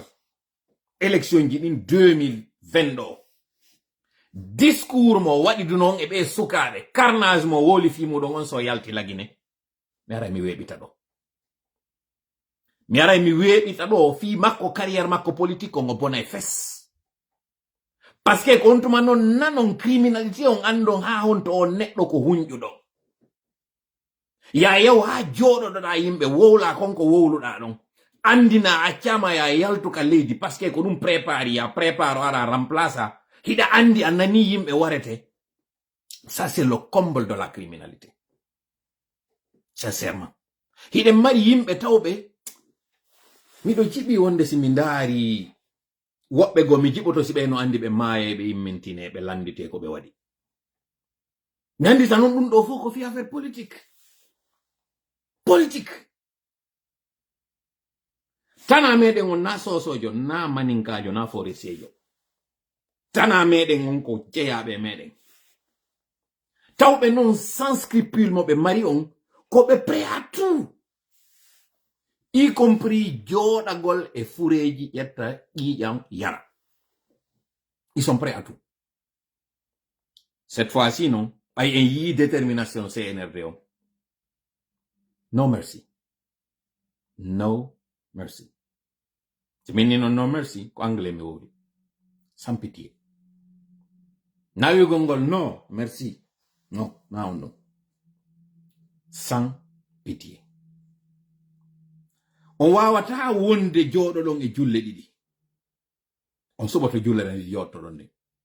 C'est soit on décidi immagol no wirno ɗon non gibi ka debi defandugol population parce que ɗon andi sabu moɗon yimɓe mayigoy. Ou bien on suɓike hande kadi sacrifiegol konko won ɗo wadde ɗon fop on tawti waroɓe ɓen. Hande kadi men jogo on comme tel. Mais on wata faminande ɓen ko wonɗon cippirande konko fiyo nunɗal tabitu. Fiyo jaggu accu. Alors que non iɗon soutenirɓe en taw ɓe no wadde ɗum ɗon. Ça ne marchera pas. Fellite ɗum ɗon. Hande kadi kano mo men fewtinta on e CNRD. Konon taw men adoto aranzude. Mi yeti noke on min miɗo jooɗi e hoore Kasanguer. Metta inon finanugol. Miɗo dari e hoore Gaburon. Mi gaynino yarlade fes. Surtout kam mi andi fewn ɗo ni internet on no waɗude yumma an baba wata yaade yaɗi mon e wowlude ɗo ni. Parce que ko ɓe ɗo mi évitanayno wowlugol goɗɗi wota ɓe yiwɗin kamɓe ɓerɗe maɓɓe suno. Ko ɗum simini min internet on ko jogaɗo ko miɗo welti. Parce que ɗo mo e miɗo andi mi alaɓe jonnude muuso hoore. Parce que ko si ɓe heɓi ndaaro ɓe heɓa kamɓe kadi no ɓe ndaarira. Ma si woda e ndaaroɗo ara hewta ɓe yewtoɓe ko fewndi. Menace ɗi wonɗo e wadde ɗin adde baal ɗin ɗi masata e hoore an ɗo. Karmo ko wonɗo wowlde fi mum e ɓemɓe wonɗon e wiwde ɗon on programme fi an. Miɗo ndaara ɗum ka gertogal ndaarata landan. Vous ne pouvez pas m'intimider. Watala ngol ɓinide ɗin piiji. Nyande Allah aranimmi wo si miɗo faala koye nder capsule mi arata mi jooɗo. Ara yo tama mi wonkiki no. Tanke non on aranali lan kanko Allah jeyɗo lan wonkiki o arali o inni o hettay. Si ɗon faala on hawtindiray honɗum tigi de. Peine perdue. On ɗaynayi woni hoore moɗon. Donc mi hula mi ma paaki kadi mi ana. O kadi komba na goɗɗo wona waɗanede. Na population wona waɗanede na leader yo. Si yeyiɗo ha heddi ke concol gotol ngol moni e ɓornade. Investissement ko kuti wofi o kombaɗo mi yeti ko ɓurɗo e sattude on ko mari konko wonki yanki. Ko kiɗo taw mi ati wadde mirawal min hino ɗo. Komba jaɓu. Mi hikki ɗon ɓey ngure ande hino ɗo jaɓu. Nde ɗo kadi mi sacrifie nde. Si mi arnon e jawdi andi. Ɗiɗo fop miɗo waɗi ɗiɗo ni. O yi kolle an ɗin. O yi kolle an ɗin. Jangol waɗi ɗum ɗo. Na bowollere golle ni. Na bowollere golle ni. Bowollere jangol ni.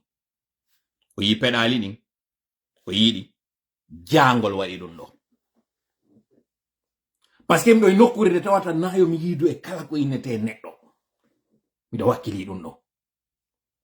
Ko moni e waɗirde ɗum ɗo non mi yeetike on naafi yo goɗɗo ar coban miɗo, naafi yo goɗɗo ar felsitan miɗo.